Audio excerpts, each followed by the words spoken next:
This all looks really solid. Gunsmith's way better. The selection of guns is fine. I don't care that there aren't as many. Aftermarket parts are a marketing gimmick, but that's fine. And I really like that they're removing weapon tuning and they're building the gunsmith better with more details to make more sense. That's really cool. Activision devs do not play their own game. 3,000 devs can't figure out how to add a reconnect feature to a AAA title, I guess. I don't know. Because Infinity Ward doesn't tell their consumers anything. Maybe that'll take some of the sweats away from Shoot House.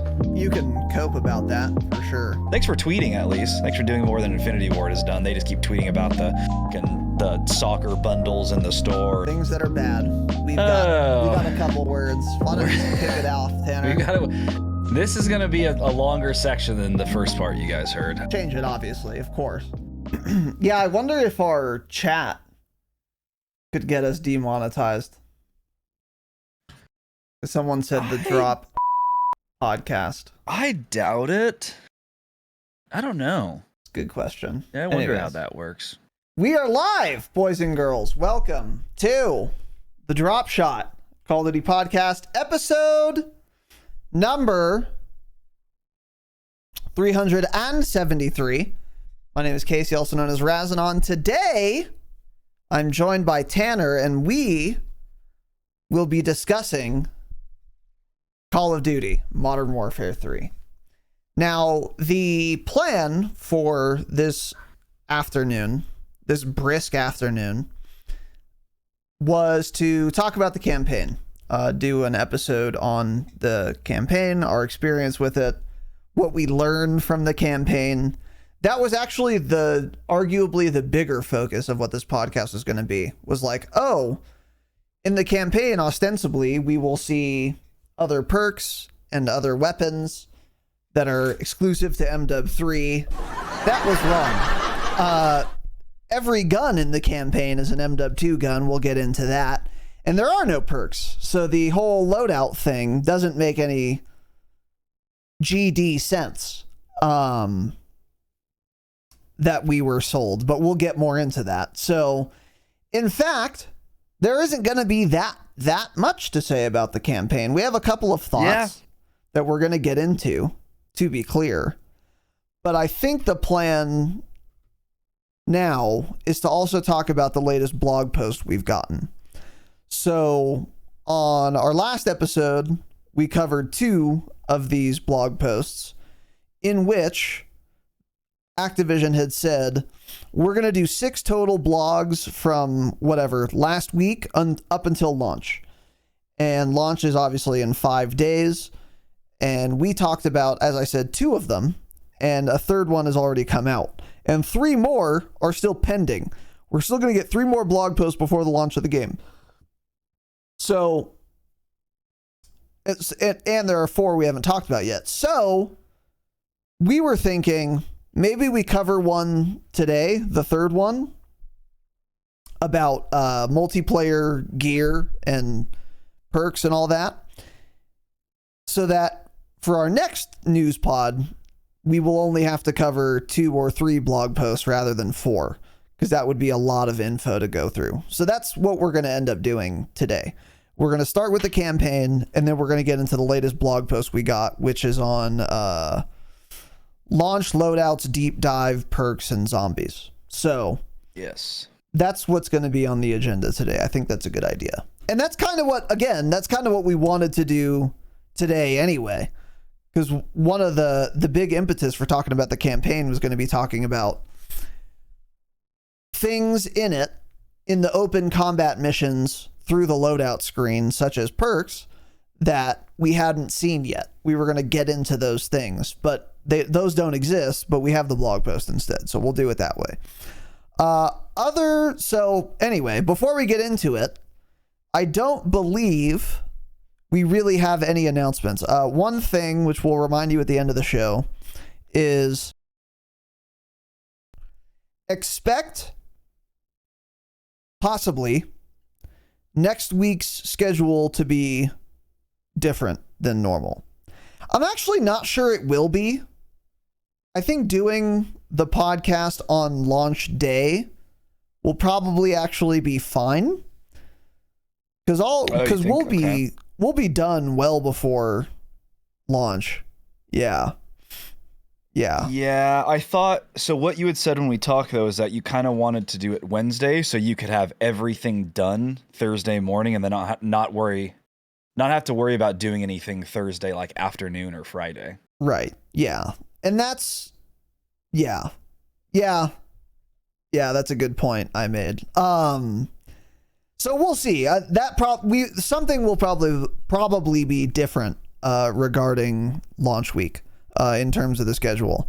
We may or may not do a launch gameplay stream. We'll see. We'll know by Monday, and we'll post the schedule there. But just a little reminder, things are about to pop off, and even the next news pod is going to be really exciting. I'm very, very much looking forward to the rest of the blog posts we're going to be getting. I think one of them is on the camo grind, or the camos and the challenges and stuff. I forget what the topic of the other two blogs that are forthcoming are, but they wrote them down. I can even pull it up right now. Yeah, it was zombies. It was the camo grind. Yeah, what was the other one? I guess that's it. Let's see. Oh, wait, there's one more. So their primary and secondary weapons, that one's going to be boring. It's going to be talking about the gunsmith, all the guns that are going to be in the game, and all the aftermarket parts. And a weapon balancing pass, which is weird. I don't know what they mean by that. So that'll be kind of interesting. They already released that one too. I thought I saw a list of these. Yeah, they already released that blog post as well. I'm looking at it right now. They have the full list of guns and everything. Oh, yeah. So maybe we'll talk about that today too. And then... Oh, okay, yeah. Good to know. Okay. So then after that, we're still going to have two more blogs, though. Cosmetic customization, so that's going to be the big thing on the camos. And then zombies is going to be blog 6, the last one, where we get, I guess, more details on zombies and how that's going to work. I don't know if there are many more questions about zombies, though. I'm curious what they're going to reveal here. Because we already know it's like open world. We know it's like probably co-op. Just the whole gameplay loop, how things work outside of the game, maybe. Missions, acquisitions probably. And schematics, I remember not understanding yes. those. Yeah. So we'll learn a couple things there, but mainly I'm excited for, honestly, the camo blog. I really want to know, and I'm really excited for the perks and multiplayer stuff, but we're going to get into that today, and probably the weapons one as well, because there's not going to be too much to talk about there, I don't think. But anyway, yeah. That's the plan. And then the schedule, once again, next week is probably going to be weird. So follow us on Twitter at the Dropshot Pod. Join the Discord. We post our schedules for the week every Monday, and we have them available in those places. And with that, I don't think we have any other announcements other than, once again, to say this month of content is going to be absolutely fire. It's going to be incendiary. It's going to be thermobaric. That's in line. Okay. Yeah, I'm liking that. Yeah. It's going to be it's going to be a thermobaric month at the Dropshot LLC in terms of content. There's so much we can talk about and are going to talk about post-launch, as well as pre-launch. Again, the next news pod is going to be really exciting. And then that Saturday, first impressions of launch, baby. Woo! That's going to be good. So, very much looking forward to all that. But let's get into today's topic, which is the campaign. So, yeah, we're going to start talking about the campaign. We have a couple things to say in no particular order, really.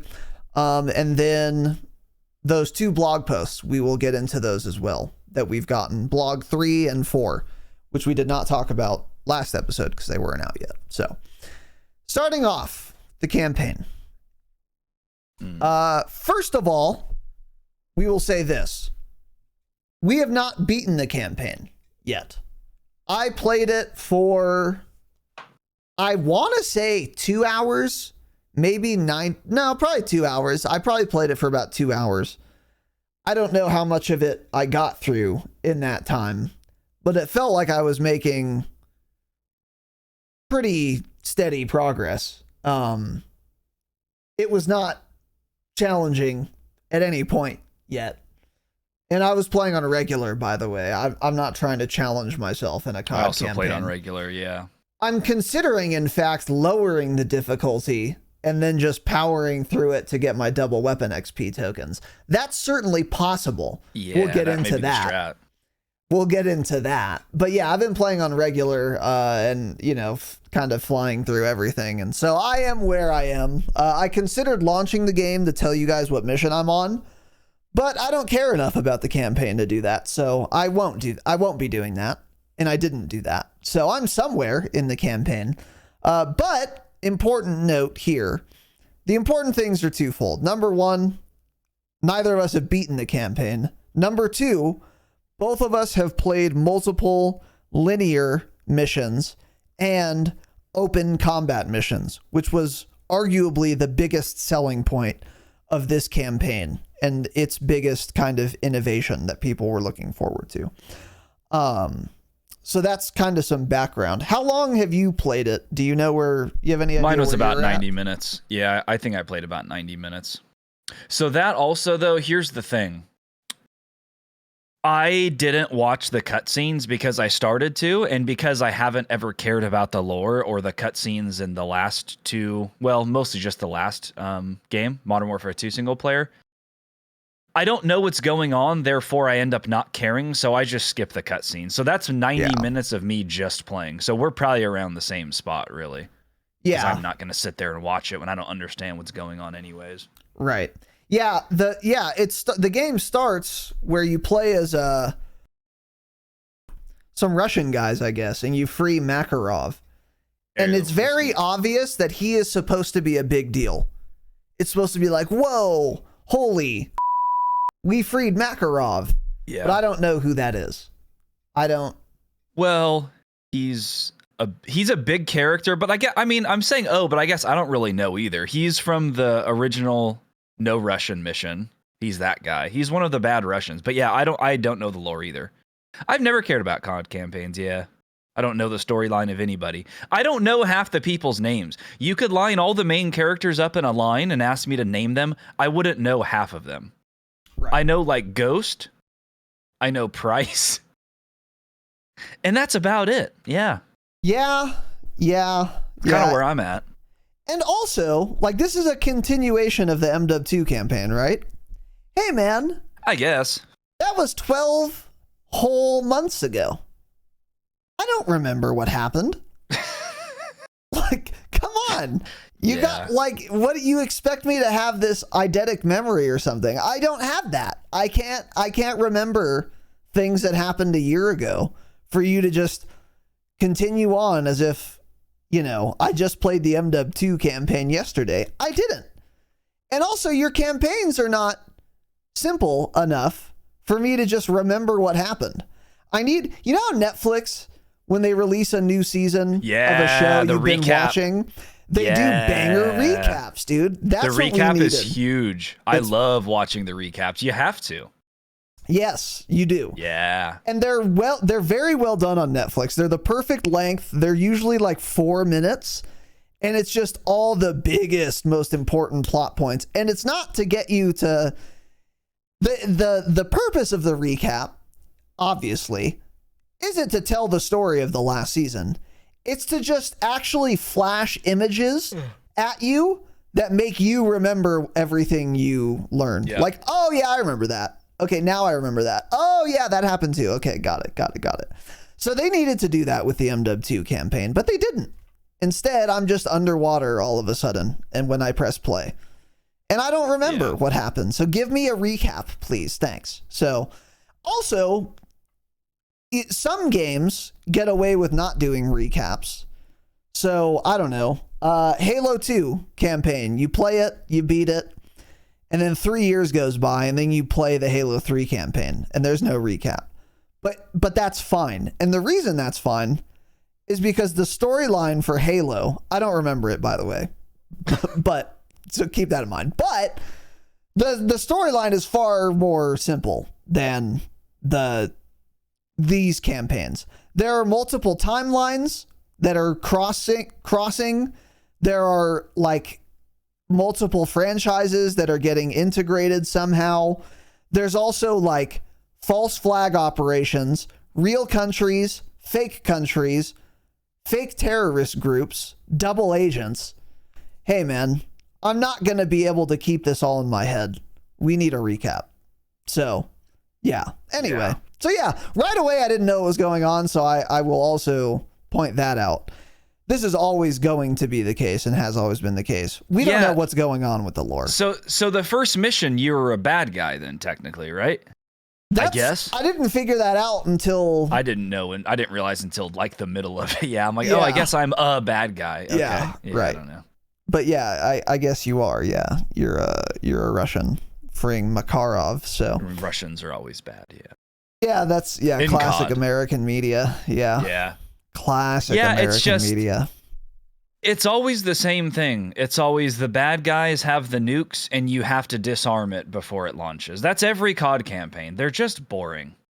Like there are too many good single player games now to be wasting even 5 hours playing a COD campaign, in my opinion. That's if I'm going to play a story mode, I want to play a game that has a 40-hour single player story, you know? I'm going to go play Red Dead. I'm going to play Grand Theft Auto. I'm going to play like Cyberpunk or something that has a long just single player story. Cuz I was like, "Oh, this is so short. I'll play it." Hey, I'm not finishing the campaign. I'll tell you that right now. I'm not launching it again. I don't care. I played it. I've tried it. I'm done. Yeah. Yeah. I will be beating it, but you won't. Okay. You won't. I promise you, you won't. You're lying to yourself. I don't know you're lying to when, but yourself I'll and do the it. listeners. Yeah, you're not going to. Yeah, you're We'll lying. see. We'll see. I lying, plan guys. on planning on it. Yeah. Okay. That's the thing though about I don't care at all about the campaign either. And I think the reason is here's some advice for the people they pay probably far too much to write all these stories. A good story is only interesting when the characters have like personal. The plot needs to be more character driven. Have the backdrop be that Russia's trying to do false flags against Urzikstan to start World War III, like it currently is, I think. That's fine. That's great. But I need heavy investment in individuals who are in that story to care about it. Think of a good movie, or none of you read books, I was going to say book, or TV show that has a really cool plot and you were interested in watching it. The only reason you're interested in any of those things is because of individuals, not like global skirmishes or conflicts or something.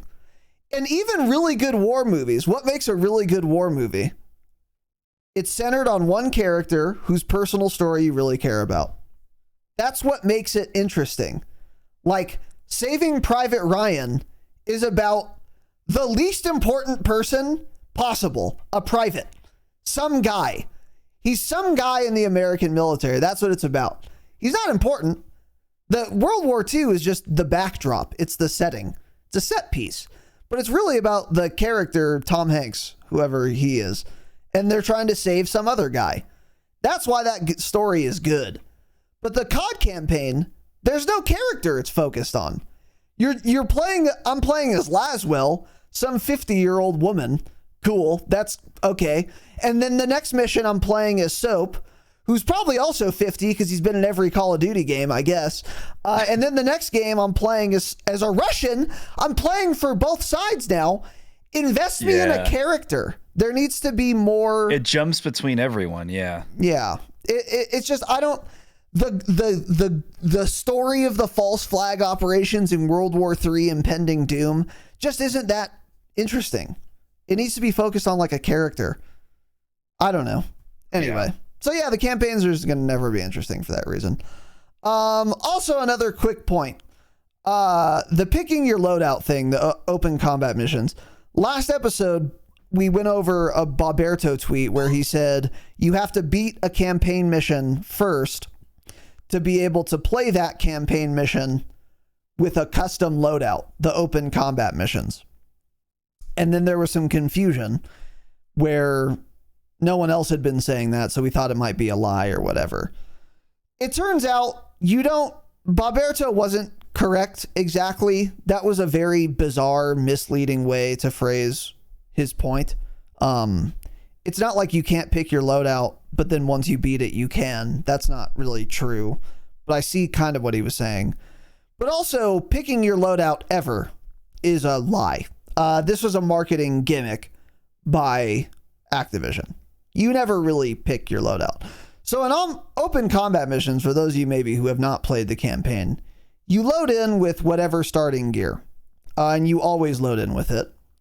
And then you go around the map, and if you open a supply box, like a regular old box in Warzone, for example, it looks like that, then it unlocks a weapon for you to then use.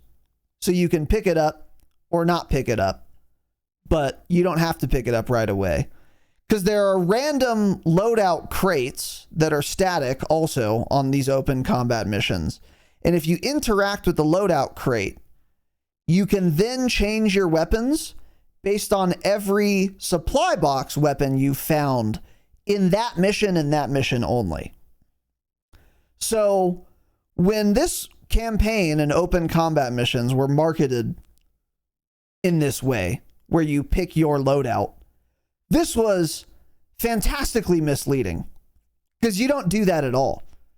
It's really just there are open combat missions, and also there are weapons scattered around the map that you could go pick up, just like in every campaign we've ever had, by the way, to be clear.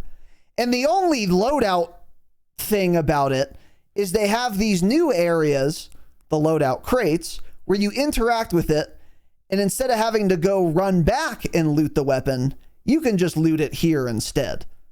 But it's just a quality of life feature. In no way, shape, or form are you picking your loadout ever. This is incredibly misleading marketing. You don't pick your loadout at any time ever. You can pick what guns you have from the guns that are lootable on the map, but that's always been true in COD campaigns. There have been guns on the map before you can loot in static positions. The only difference now is that there are checkpoints where you can swap between those weapons that happen to be ground loot on the map, whereas before you'd have to run back and go pick it up or something. But in no way is it a loadout. There's no perks. There is equipment, I guess, but you have to loot those also before you can equip them. So it's the same kind of thing as the weapons are. And there's also no gunsmith. So you just use their pre-selected guns. They're pre-selected that have weird attachments with miserable attachments. Yes. Yeah. Miserable attachments, which you can't change. You can't even take them off. So it's like, okay, well, you know, there's a thermal, I don't know, optic on a rail on this gun. It's like, all right, cool. Even if I can't put on a new optic for story reasons, because I would have had to have found the optic, I guess, it's realistic enough where I could just take it off the rail. Wrong. Can't do that. So you can't even unequip attachments, and let alone change them. So you don't pick your loadout at all, and this pissed me off. So Boberto was wrong, but so was Activision. Open combat missions, there's no picking your loadout. It's absurd. Yeah, I saw one screen at one point. I think it was after I died or something. It popped up some screen that let me select my guns and equipment and all that. So that's what they were talking about with picking your loadout. But I didn't ever see that until I died, I guess. I don't know. It popped up one time, and I was like, oh, here's the loadout menu. And I'm like, you know what? I don't care because I'm shooting bots. It doesn't matter what my gun is anyway. So even if they had given us the ability even to if it was fully perfect, select your loadout, I wouldn't use it. I personally wouldn't care. I'm sure some people would kind of care about that. You're like, oh, I'm going to build a suppressed sniper and do this and that. But yeah, I just, I wouldn't even waste my time doing that. So I didn't care, and I just went in with whatever guns were pre-selected. I just smashed the next button on the screen. So yeah, they did. It was. I think the best way to describe it is misleading, like you said, because technically, yeah, you do customize your little kit, your guns and whatnot, but it is misleading the way to describe it. And I didn't realize you can only use guns you found in that open combat mission. So when you get to the next one, you mean none of those guns are available? Correct. Oh, that's horribly misleading. Wow. I didn't realize that. Yeah. So it's just identical to being able to just loot guns in a linear mission. You can use guns you find in the mission. Yeah, that's always been true since COD 1, actually. So like in what way is this picking your loadout? The only thing that it is, again, is on the open combat missions, you can find loadout boxes. And if you interact with the box, you can change your weapon there instead of having to run back to where you found the crate that had the gun in it. That's the only way it's like picking your loadout or whatever. And that's how you saw the screen. You must have found one. But yeah, it's just incredibly misleading and dumb. Like, which isn't to say that ruins the mission or whatever. It's just more very misleading marketing that was kind of annoying because I was kind of excited for this facet of the campaign. But yeah. So anyway, there's one thing. But yeah, it's a COD campaign, and yeah, we've never cared about the lore, to be clear, and fighting AI is never like super fun in COD, obviously. But yeah, I don't know. You have any other thoughts on this point here? I mean, when it comes to like the open combat missions, I guess we can kind of touch on that. They're whatever. They were fine. At first it was really fun, but it's because I was just running around pretending I was playing Warzone, right? So I was sliding around corners to shoot bots. It is cool being able to parachute too. Yeah, you can jump off things, parachute. That first mission too takes place at a port, the port, right? So there are a bunch of connexes. So it was fun just running around, grabbing onto connexes, climbing over them, jumping off. You spawn with throwing knives one of the missions, so I would just like slide around a corner, throwing knife a bot, run over the body, grab it. So I was like, oh, okay, I'm practicing for Warzone, basically, right? You know, after 10 minutes though, I was done. I'm like, oh, okay. So I finished that mission. Then I think the very next mission is another open combat mission you get thrown right into. I don't think there's a linear mission in between the first and second one. And I think you're playing as a different character. I don't remember, and I don't care. Right? It throws me in another open combat mission. And at that point I was like, okay, I'm done. I would just rather have the boring linear missions back, honestly. I don't know. Yeah. It's just a bunch of running around, fighting bots that aren't fun. Like, people on Twitter were describing it as like just an even more dumbed down, boring version of DMZ, and that was it. Yeah. So, I don't know. Yeah, it wasn't interesting. Yeah, I agree. Yeah, so yeah, I guess we'll talk about the open combat missions.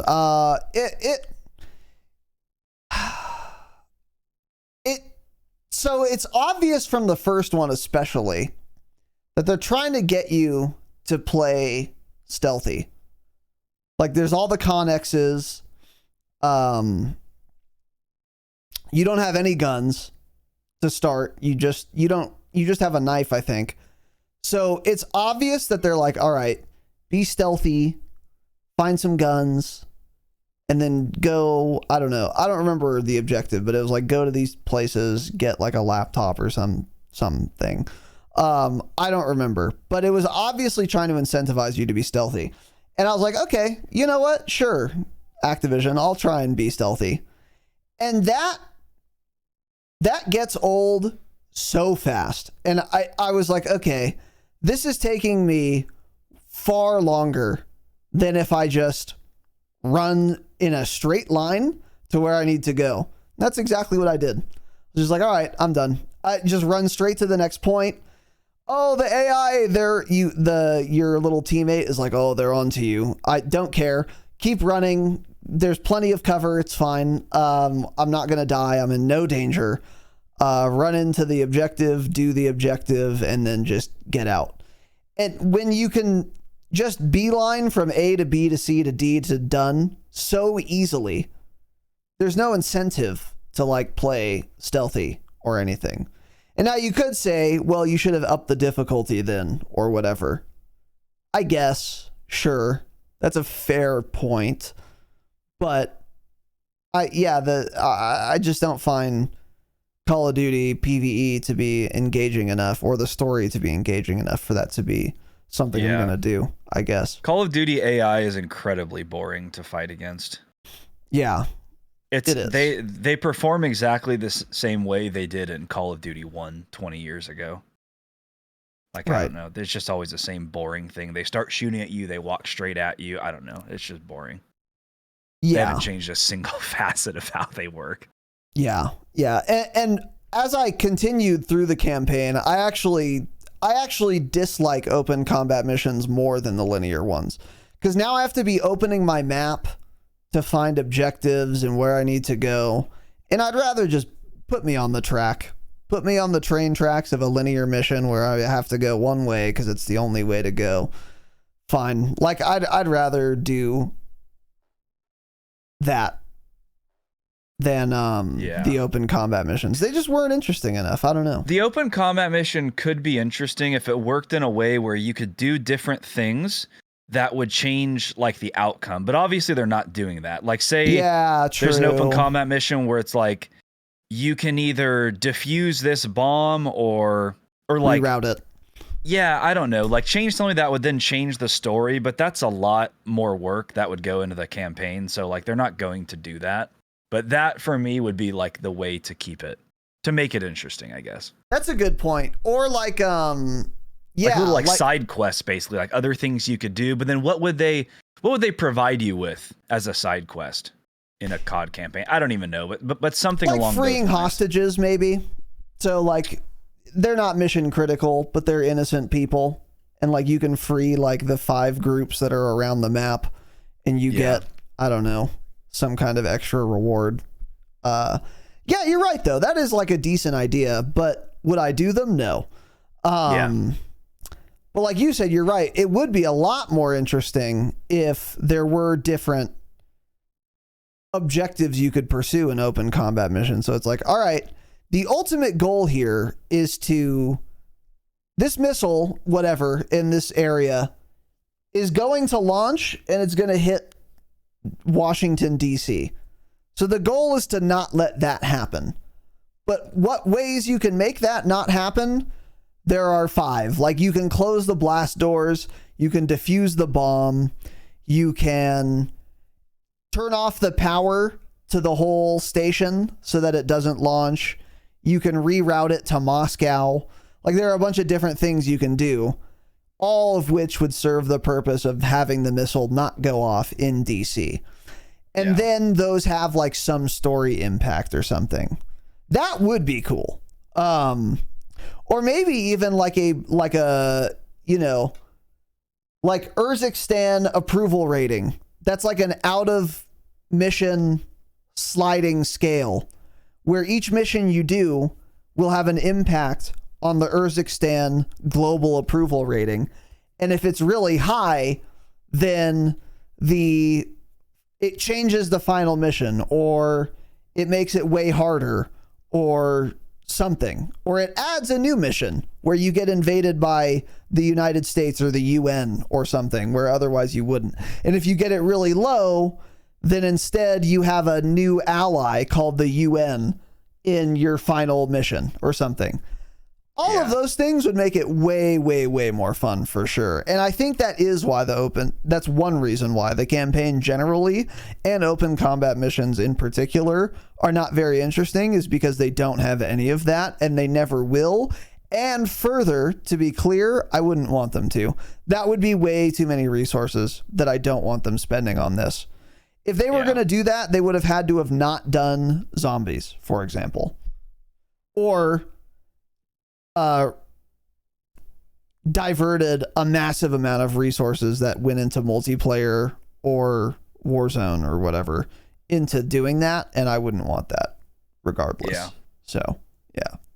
To be clear, there was basically no way that the campaign was going to be super fun and engaging for me or Tanner. So, yeah.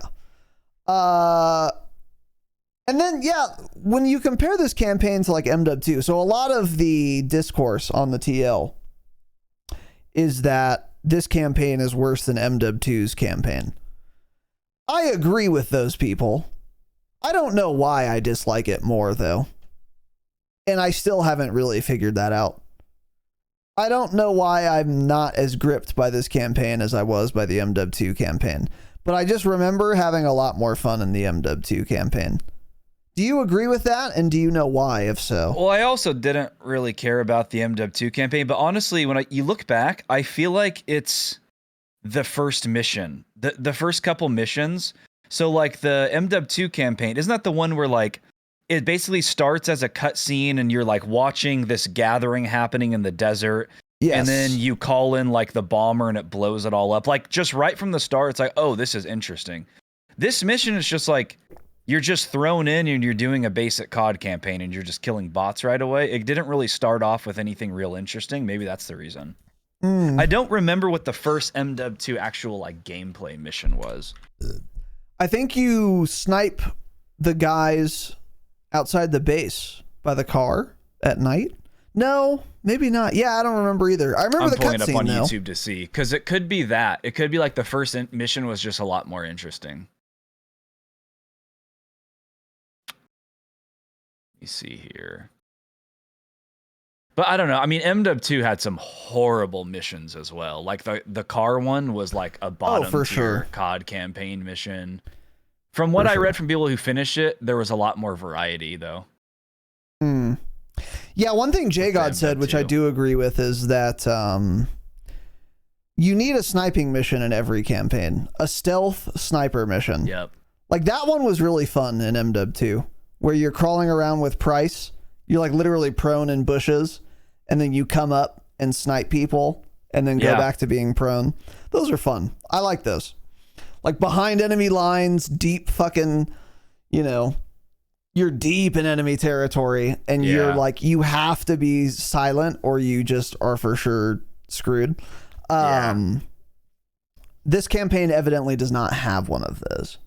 So. Yeah, so this first mission was the one where it's at night, you're like walking up to raid the house, then you get stuck in that chopper, and you get rolled up by tanks and stuff.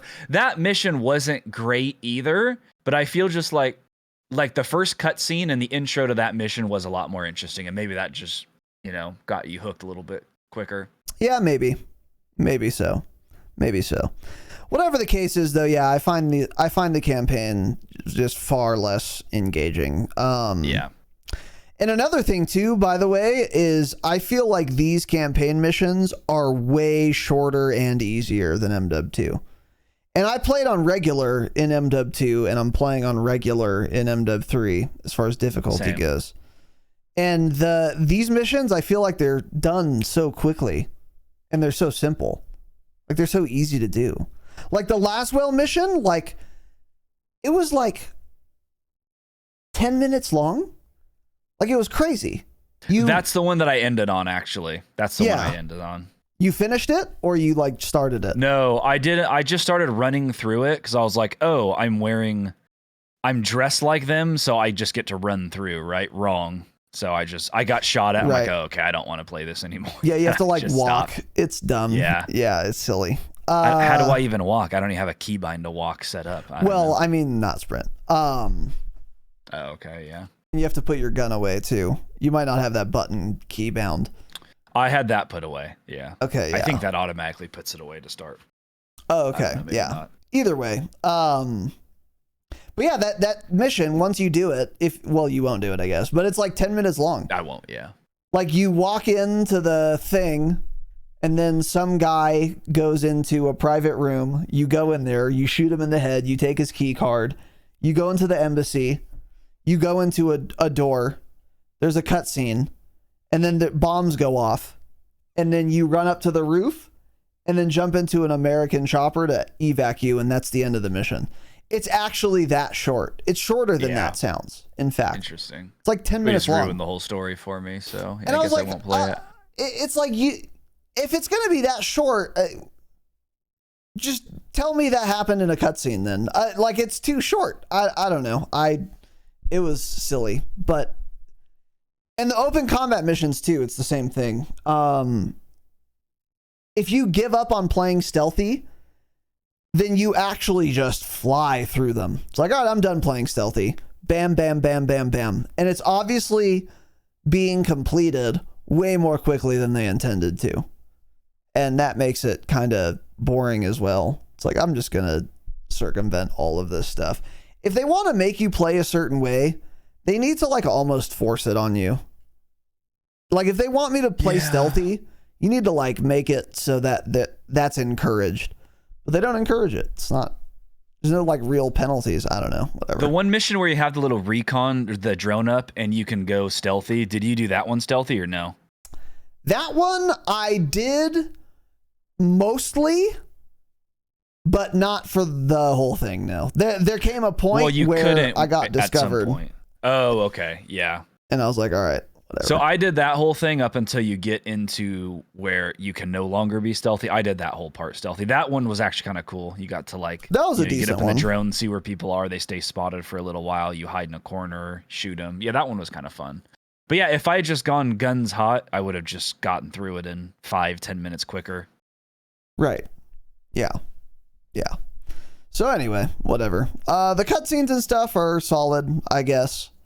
But they still feel like a step down for me from the MW2 campaign. I don't know why I feel that way though. It's not like that. It like they're still doing the whole motion capture stuff, so I don't know. I just didn't have any strong feelings about it.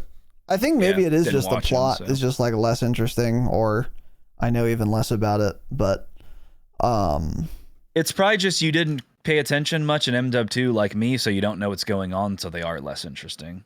Like, let's be super clear. If you care about the COD lore and like the COD campaigns, this is just another COD campaign. And that's the same thing I said last year. If you care about the lore, you probably like it.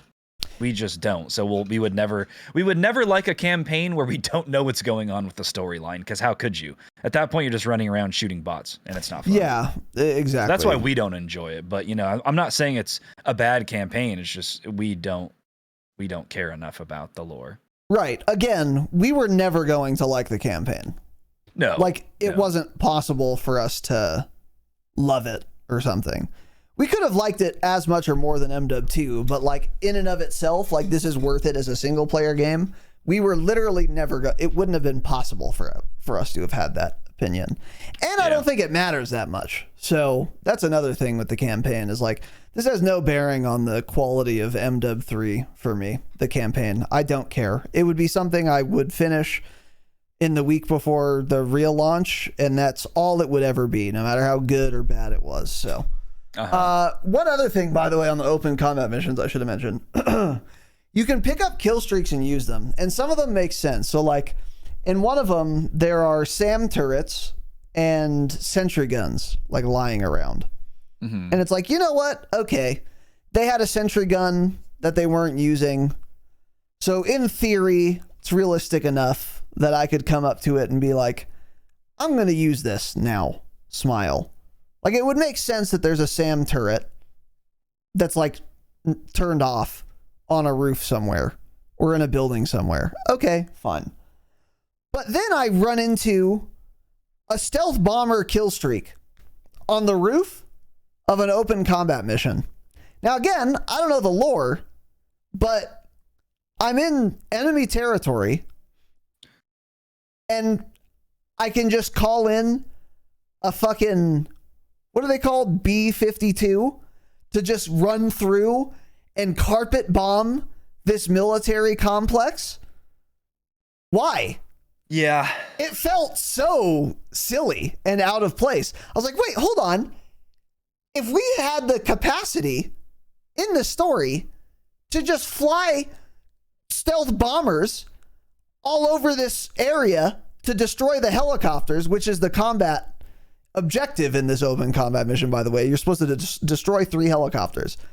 If we just had B-52s that could carpet bomb the whole place to kill the choppers, why didn't we start with that? Why am I here? This is insane. It doesn't make any sense. It was so absurd. I was like, oh, okay. I guess they have no air defense here in this entire area. Like, why didn't we open with the stealth bombers? It didn't make any sense from a story perspective or whatever. Yeah, and then also really with that, the stealth bomber is a kill streak from MW2. There's not even, they couldn't even add in the MW3 bomber to come and bomb. It was the MW2 one. Same thing with the guns. Literally, the majority of the guns that I would come across on the AI were all MW2 guns. why do we have any MW2 guns in the campaign? Like, we're already going to have to play with them in multiplayer and Warzone. You couldn't just make the campaign MW3 guns only. Like, why? Why? I just want to see the guns and see how they feel. I don't want to play with the horrible feeling MW2 guns that still feel horrible, by the way, in the MW3 campaign. They made no changes to any of them, so hopefully they do. But yeah. You know what? This is actually a big reason I just figured out why I don't like this campaign as much. Is because part of the fun of the MW2 campaign, like every COD, is being like, oh, this gun is in this game. How does it feel? And that is all gone because there are no MW3 guns in this campaign. True. That's, I think, that might be the biggest reason why I'm not having fun with this campaign, actually. Is because I'm not getting to try any new guns. They're all guns I've been using for a year. And when you do get to try new guns, they have thermals on them or some miserable optic you don't want to use, or it has an underbarrel shotgun. I don't want that, you know? Yeah. Yeah, like half of the weapon crates on the open combat missions, they're MW2 guns. Why am I opening up a weapon chest and getting a suppressed RPK, man? That was the meta in Warzone for 6 months. I don't want to see it again. One of them was the Cronin. I have PTSD from the Cronin. I don't want to see it anymore. I'm done. Just give me the new guns. It's crazy. Like, the weapon chest of all places, too, should be all MW3 guns. It's just weird. Before I played the campaign, some people were talking about it in the Discord. Join the Discord, by the way. Yeah. And Neb, I think it was like, yeah, there are MW2 guns in the campaign, by the way. Yeah. And I almost couldn't believe it. It didn't occur to me that they would do that. Yeah. I was like, wait, what? Really? And he's like, yeah. And it's all the same ones. It's like the AK-74 with a 10-round mag. Why? Yep. Why, man? I don't want that. Not only are there MW2 guns in the campaign, as Tanner said, they are mostly MW2 guns in the campaign. Yeah. It's mostly MW2 guns. That's what it felt like anyway. I did not see many. I remember the Boss P, which is an MW3 gun. Or wait, no, not the Boss P. What was it called? I don't remember, but there was an MW3 gun that I remember using in the beta, in the campaign. I remember that one. And I think there was, I'm not even sure if I can think of another one. I think one of the shotguns too that I was using, but it was mostly MW2 I mean, the guns. Expedite was in there. I saw more MW2 guns than new MW3 guns. For sure. Yeah. Which is insane. I can't believe they did it at all. It should be 0 of them. I don't care if there's cross compatibility or whatever. It's insane. Yeah. You couldn't even give the AI that I'm shooting and killing in one bullet. You know, you can't even give them new guns. It's weird. Right. Yeah. It was very bizarre, but yeah. But yeah, anyways, then one last thing here, if you want to pull up this little JGOD video. So there is some discussion on the TL of, do the MW2 guns feel different? No, not in the campaign. This doesn't mean they'll perform the same in Warzone and multiplayer, but in the campaign, MW2 guns perform exactly the same as they do. In MW2, they perform the same in MW3. Same screen shake, same muzzle flash, same muzzle smoke, same visual recoil. It is identical pretty much. So, yeah, hopefully this doesn't translate to multiplayer in Warzone. Literally identical. Yeah. It's identical, yeah. So, luckily though, like I think it was actually the first mission where you're playing as the Ruski. When you get some of those, when I had the chance to use an MW3 gun in the MW3 campaign, right? One of them comes with like that 3 times optic. That sucker does not move. Like that feels like an MW3 gun. And then you get the Cronin with a red dot and my screen is shaking, right? Yeah. I'm just shaking all over the place. So yeah, hopefully this is just in the campaign only, but I don't know. It's for sure not.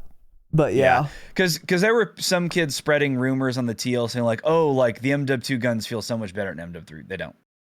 Yeah, that's for sure fake news. JGod showed it with 2. Maybe 1 or 2 of them do. I don't know. I tested them myself too because I'm like, okay, I'm excited.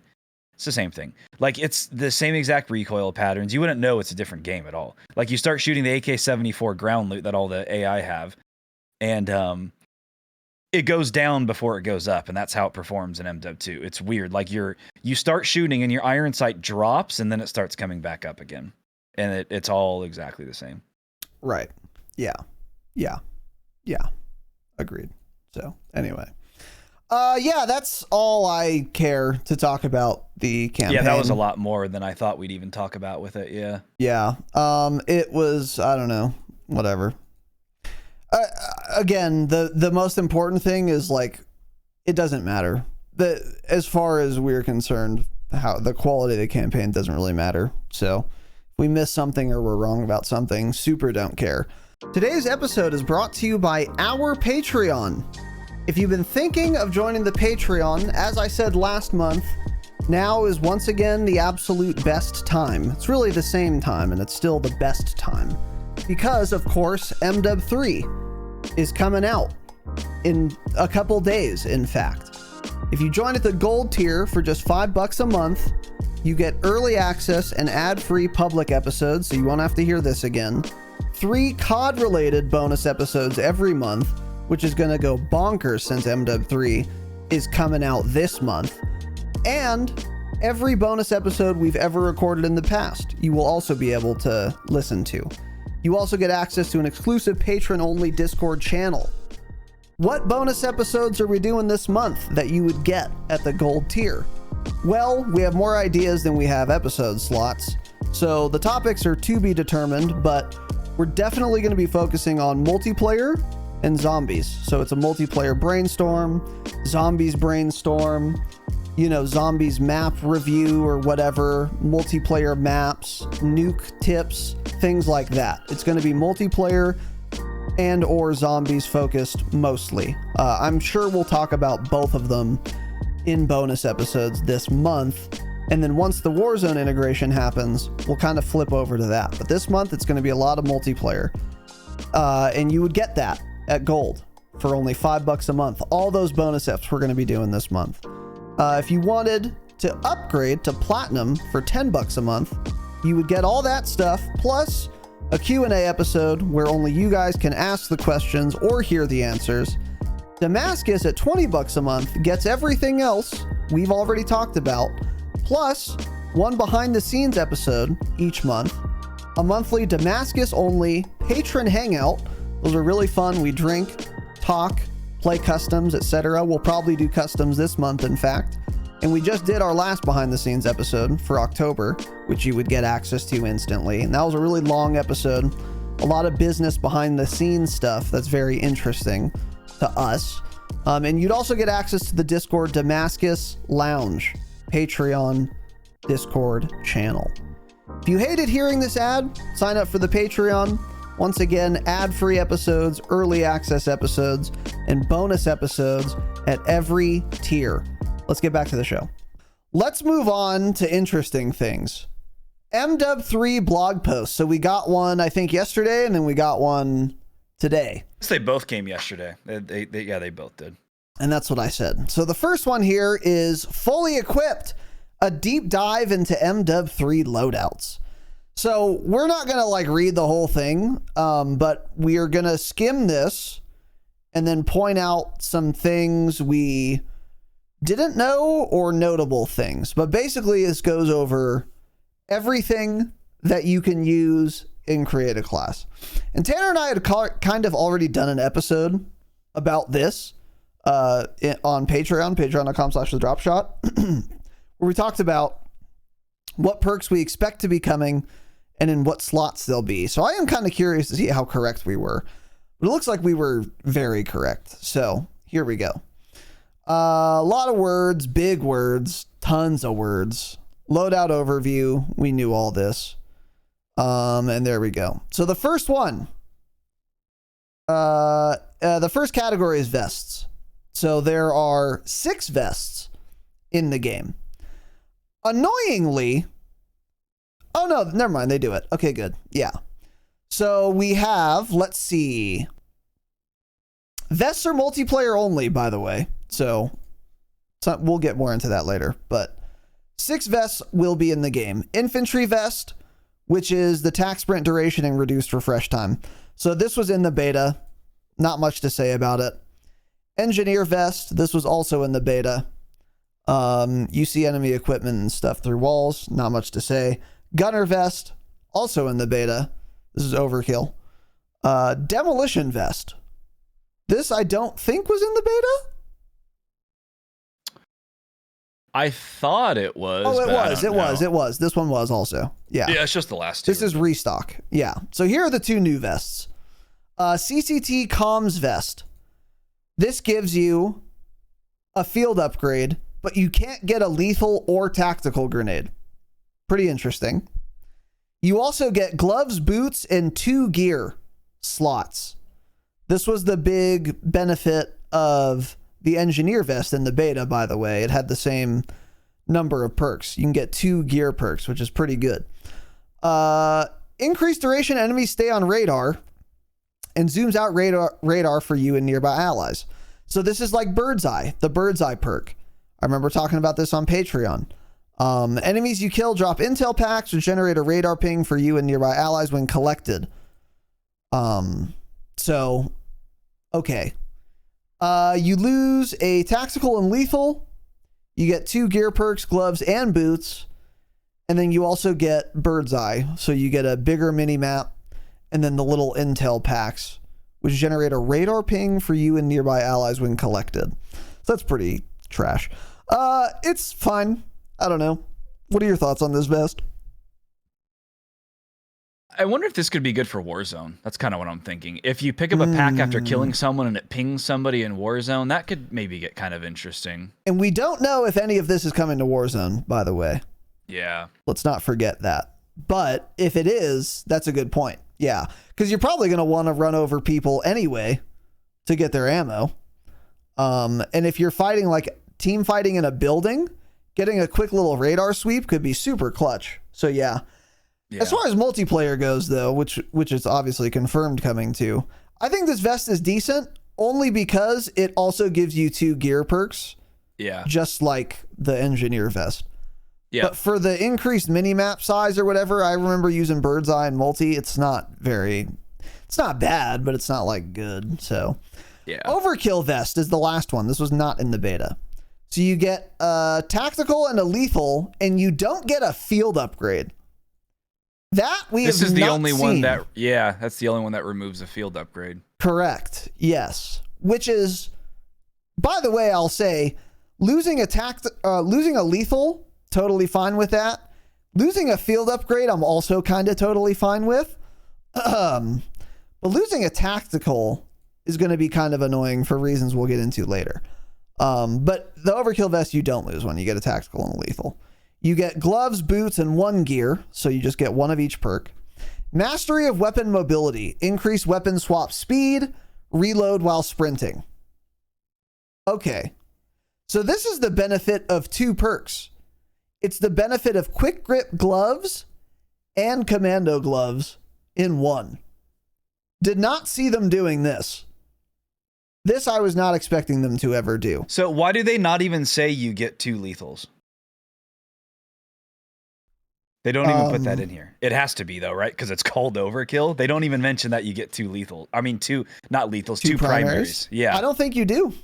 I bet you they just named it this and they shouldn't have. But even the icon shows 2 primaries. It's the overkill icon. Wait, is it really? Yeah, look at the image up above. Oh, it is. You're right. So I feel like they just left out the main part of the vest, which is the fact you get 2 primaries. They didn't feel the need to put that in the blog post. I don't know. Well, I don't know if they would do that, though, because the gunner vest is 2 primaries, and they explicitly say it. So I don't think you're going to get 2 primaries with this vest. Do they? Yeah. Scroll in equipment slots, 2 primary weapons. I don't think you will. Yeah, it's just a change the icon then, right? Because it shows 2 primaries. Yeah. True. Yeah. Yeah. Typical. If it's not gonna perform like Overkill has ever performed in Call of Duty, then simply name it something else. Yeah, correct. That's gonna add so much confusion for players who don't know, and be like, "Oh, I'm gonna use the Overkill vest because I want 2 primaries." And they're gonna say, "Hey, how come I'm only able to select a primary and a secondary?" And they're gonna be confused. Right. So figure it out. Yeah, figure it out. This is classic Call of Duty blog post, just needlessly unclear. But yeah, I don't think it's gonna be 2 primaries. This, however, seems like, depending on how good gear is, seems like arguably the best vest. Seems really good. Because I don't care about losing a field upgrade. You get 1 gloves, boots, and gear. Perfect. I get 1 tactical and lethal. Perfect. And then I also get increased weapon swap speed and reload while sprinting. And I remember using the commando gloves to get reload while sprinting, so now I wouldn't have to do that. Seems pretty solid as far as vests go. That's interesting. So anyway, let's move on. Next section, gloves. 6, multiplayer only. So again, we're not going to go over gloves we've already gone over. Quick grip gloves, yeah. So the new gloves, marksman gloves, these were not in the beta. Reduce sway and flinch while ADS. So the degree to which... Oh, wait, hold on. That might have been in the beta, actually. Okay, ordnance gloves. This one was not in the beta. Throw equipment farther. Reset fuse timer on thrown back grenades. I am not ever wasting a glove slot on this, probably. Yeah. This is strong arm, essentially, yeah. Correct, yes. So, no. And then marksman gloves, reduce sway and flinch while ADS. I mean, maybe I'm using them. I don't know. But that's like the focus perk, I guess. It's sniper only. Yeah, maybe. Yeah, maybe. And then here's these seem like really good. Assault gloves. While jumping, accuracy and time to ADS is improved. This was also not in the beta, I don't think. And that also probably essentially confirms they're not changing the jump ADS delay that's still in the game from MW2. Correct. They just tied it to a glove, which I don't like. I mean, Correct. make it ADS the same speed while jumping, and then add a glove that makes it even faster, right? So now it's like, now if I want MW19 jumping and ADS mobility, I just have to use assault gloves, and then maybe it's as fast as MW19. Yeah. So let's be clear, they've made improvements over MW2, but it's still not what everyone was hoping and asking for. And I think everyone's going to learn that as we get into the game after a couple weeks. Yeah. Unfortunately. So far the play... Needless delays. Yeah. The play for me so far seems to run the overkill vest, because then I get quick grip and commando glove benefits. And then also I'll put on assault gloves. Yeah. So I'll have three. Sure sounds like the play. 3 gloves on. So that's the play. Yeah, so far. I'm super glad that overkill doesn't force you to use 2 primaries. I just figured it was going to, so I'm really glad that it's not going to work that way if their blog post is correct. Yeah. Because yeah, that's kind of busted OP actually. Yeah. And again, it sounds so good that I'm a little worried there won't be picking and choosing in multiplayers with respect to the perks, like a pick 10 system might have you doing, and it's all going to be cookie cutter. That was one of our worries. And it's kind of looking that way, but we'll see. Boots, 6 pairs, multiplayer only. So lightweight boots was in the beta. Climbing boots was in the beta. Running sneakers may or may not have been in the beta, but it's the same effect as one of the vests, the increased tac sprint duration and refresh time. Tactical pads were in the beta. These were goated with the sauce. Stalker boots, increased strafe and ADS movement speed. These were also in the beta, I think. Were these all in the beta? I guess the only one that wasn't in the beta... It's confusing, yeah. ...was the running sneakers, but the vest had the same effect, so... Yeah, exactly. Like, they sound familiar, but I think it's because gear is, like, reused. Right. And then also, we've been talking about the leaks on these for months, and then we were talking about how they were confirmed, so it's all meshed together now. Yeah, and then covert sneakers, which was also in the beta, and eliminates footstep sounds. So no real new boot effects to talk about here, so whatever. I'm running tactical pads, by the way. Although, I might want to run covert sneakers. I don't know. Depends on the whole rock, paper, scissors game. If you want to get more details on theory crafting what the best create a class is, by the way, we did a Patreon episode already on that, where we kind of predicted what should be the best like perk setup. But more importantly, I think this month on Patreon, that will be one of our episodes. What is in fact the best vest, gloves, boots, gear, whatever combo, the best create a class perk combo to run for multiplayer? Because we still need to play the game to be able to ultimately figure that out. And we'll be doing a deep dive on which perks and why in a multiplayer brainstorm this month on Patreon, almost certainly. So if you want that discussion, that's where that'll for sure be happening, most likely this month. So anyway, gear, the next part here. So there are 12 gear slots. These are multiplayer only. So keep in mind, gear, you can have up to 2 equipped, depending on what vest you have. Engineer or overkill vest, you can equip 2 at the same time. So that's why there are so many gear selections here. So anyway, tac mask, got it. Mission control comm link, reduce kill streak cost by 1 kill or score streak cost by 125. Bone conduction headset, this was in the beta, reduce combat noise, blah blah blah. Mag holster, improved reload speed. That was a pretty big deal too, because mag holster was not in the beta, but there was the gunner vest, I think, had the improved reload speed, and it was markedly faster reload speed. Yep. It was like quite a bit faster, so that's a pretty good perk. Blacklight flashlight shows recent enemy footsteps. L/R detector warns of hostile laser and radiation sources. Now the icon for this, by the way, is the high alert icon.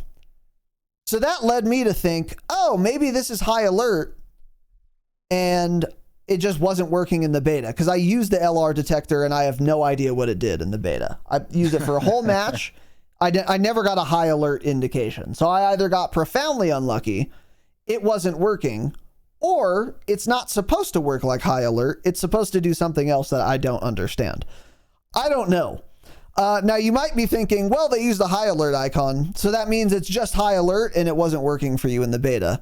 Well, wrong, because they also used the overkill 2 primary weapon icon for the overkill vest that doesn't have the effects of historical overkill, meaning 2 primary weapons. So I have no idea what the LR detector is supposed to do still, and we'll have to wait for launch. I think what it should do is be high alert, but I don't know if it's supposed to work that way or if in fact it will work that way. I don't know. Once again, I used this in the beta and I have no idea what it does. So it was either broken in the beta or I didn't understand what it was supposed to do. So, and it wasn't noticeable enough for me to figure out. So cool. Anyway, that's one gear thing. Hopefully it's high alert though. I would like to have high alert in the game. So hopefully that's what it is, but I don't know. Threat identification system. While ADS automatically pings enemy locations in crosshairs. Okay. Not useful in multiplayer, not worth a gear slot. However, also not good in Warzone. Would be nice quality of life though. But yeah, this is like the worst gear ever, actually. Because you can also ping people. So it's like, okay. Data jacker.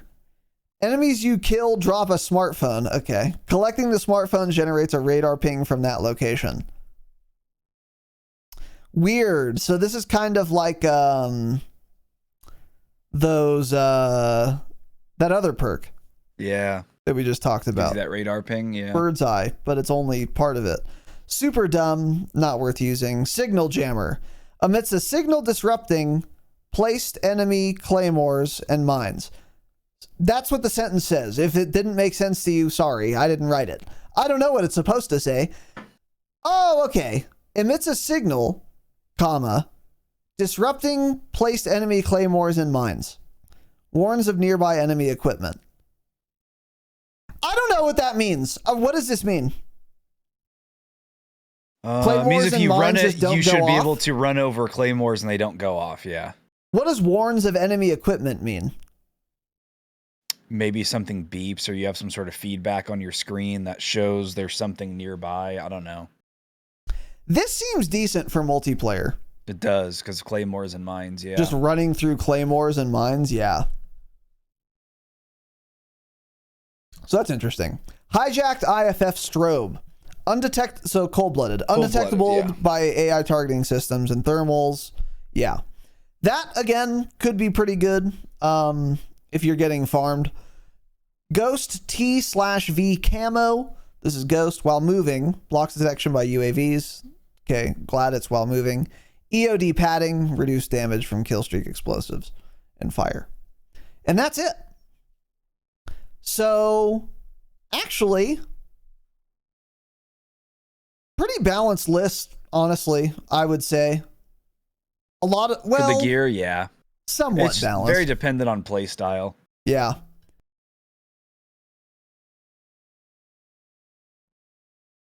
Yeah, I it is. I wouldn't even really know what to run. Ghost would be good. EOD padding would be good. Tracker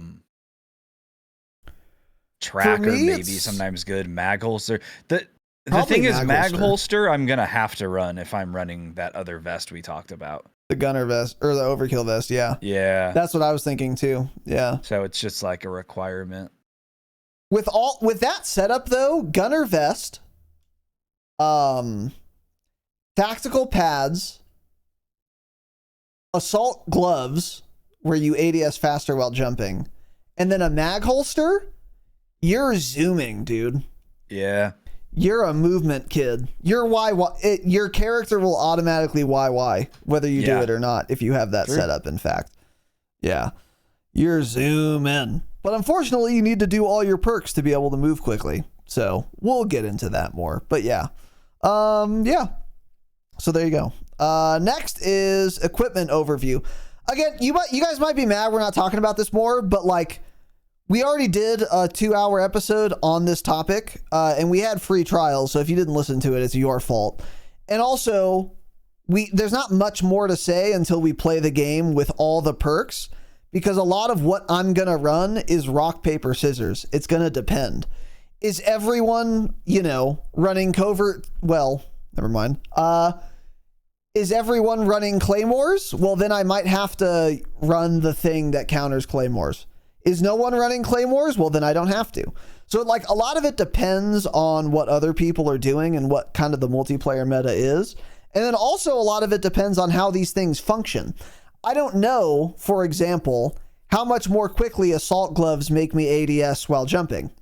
If it's insanely like way faster, I'm going to really want to run them. If it's barely noticeable, I might drop it for something else. I don't know yet. So we will get into a huge deep dive on what's good, what's bad, what's worth running, what's not. We just can't do it yet, so we're not going to. So we're just kind of going through things. So anyway, keep your eyes peeled for future episodes. Tacticals, next.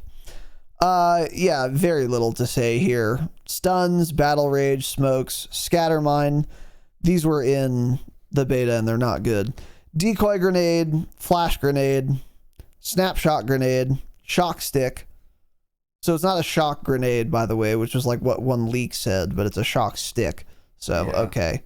Stims. This is interesting. Military stimulant that promotes clotting the closed wounds quickly and refreshes tactical sprint. I don't think it's always done that. So that's kind of good. You can tac sprint far, bang a stim if you want, and then keep going. It's kind of nice. But anyway. Tear gas. Cool. Experimental gas grenade, which is zombies only. So it slows their movement and blurs their vision. They cough and it does light damage to them. I don't know why to zombies, they need to. Yeah, cool. Why not just make one gas grenade? Like, why'd you guys have to do this? I don't know. But anyway, whatever. And then EMD grenade applies a tracking device to enemies hit, revealing them on your team's minimap. I actually talked a lot about this in the beta. The TLDR is it's actually kind of decent.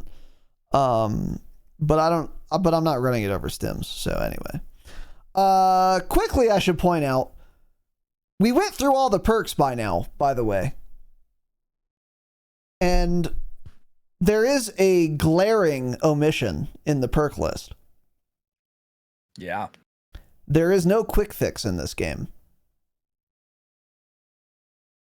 which is not good and bad also. There's no quick fix. Yeah.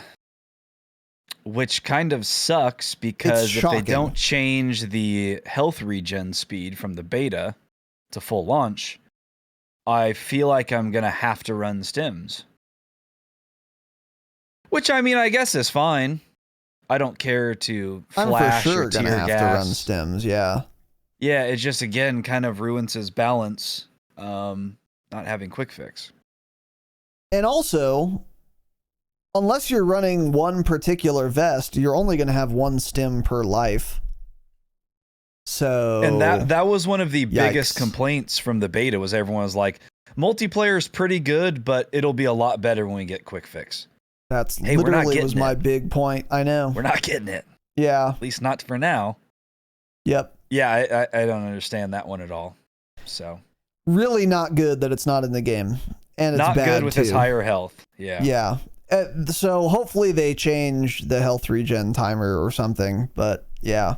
So anyway, we'll learn more once the game launches. Lethals, there are 12. Frags, claymores, throwing knives, thermites, thermobaric grenades.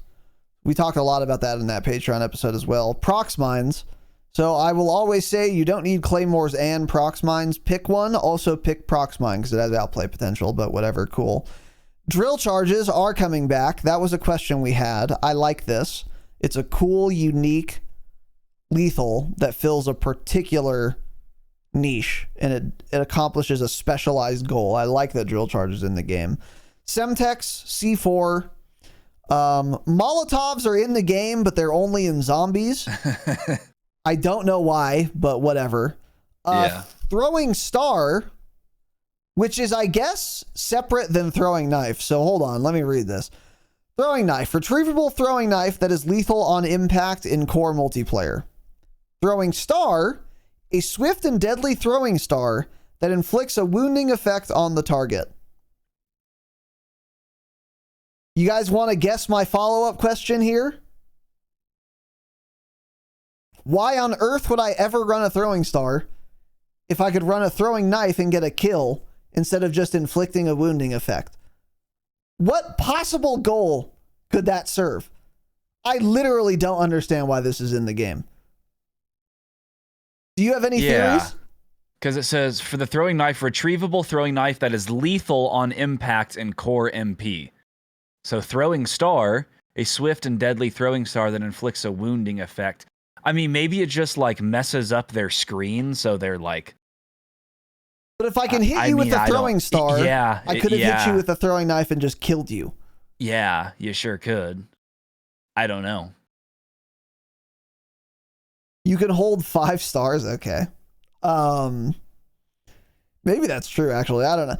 One thing, maybe it'll work like throwing stars have way less drop, so you can throw them really far. In a throwing knife, you can't throw as far. There has to be something mechanically different about them. They have to come out of your hand way faster or be way easier to land than a throwing knife, I guess, to ever make this worth using. I think they go straighter and faster. I think they do. I think there's not as much of an arc. There's not nearly as much of a drop with a throwing knife or that as a throwing knife. So I think maybe that's why easier to hit, possibly, they think. I don't know. Yeah. And I do wonder what the wounding effect means also. Yeah. What does that mean exactly? I don't know. Yeah, I don't know. You want to just if you want to just hurt somebody, I don't know. I don't if you're trolling, like, yeah, this is great if you're trolling and it's 4v1 in the last circle and you want to grief the person you're going to kill in Warzone. Yeah. That'd be cool. I'd rather have throwing knives in that, or throwing stars in that case, but yeah, I don't understand it all, but whatever.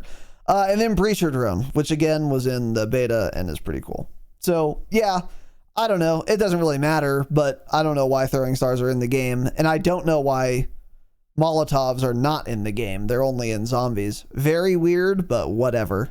Not much to say there. Slows the movement and whatnot. Yeah, if I can throw a throwing knife and just kill them, I don't know. That's my whole thing. You're gonna hit the same target with a throwing knife and the throwing star almost every time. So weird.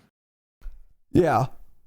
I don't know why they do that. Yeah, it's hard for me to think of a scenario where I would hit them if I have a star, but I wouldn't be able to hit them if I had a knife instead in the same scenario. Hard for me to imagine that, but whatever. I don't care. Doesn't really matter. Equipment overview. 18 field upgrades, multiplayer only. That's kind of weird, by the way. I won't have a munitions box in zombies? Is that what I'm to believe? I guess. Okay, whatever. Yeah. Heartbeat sensor is now field upgrade. That's pretty interesting. A limited use tablet that displays rough info about nearby enemies. I kind of like that, actually. I take heartbeat sensors out of the game, period. But if you're going to have them, I guess I'd much rather them be field upgrades than tacticals. Yeah, because no one's using them if they're a field upgrade, yeah. Yeah, so. Okay. Med box. This was in the beta.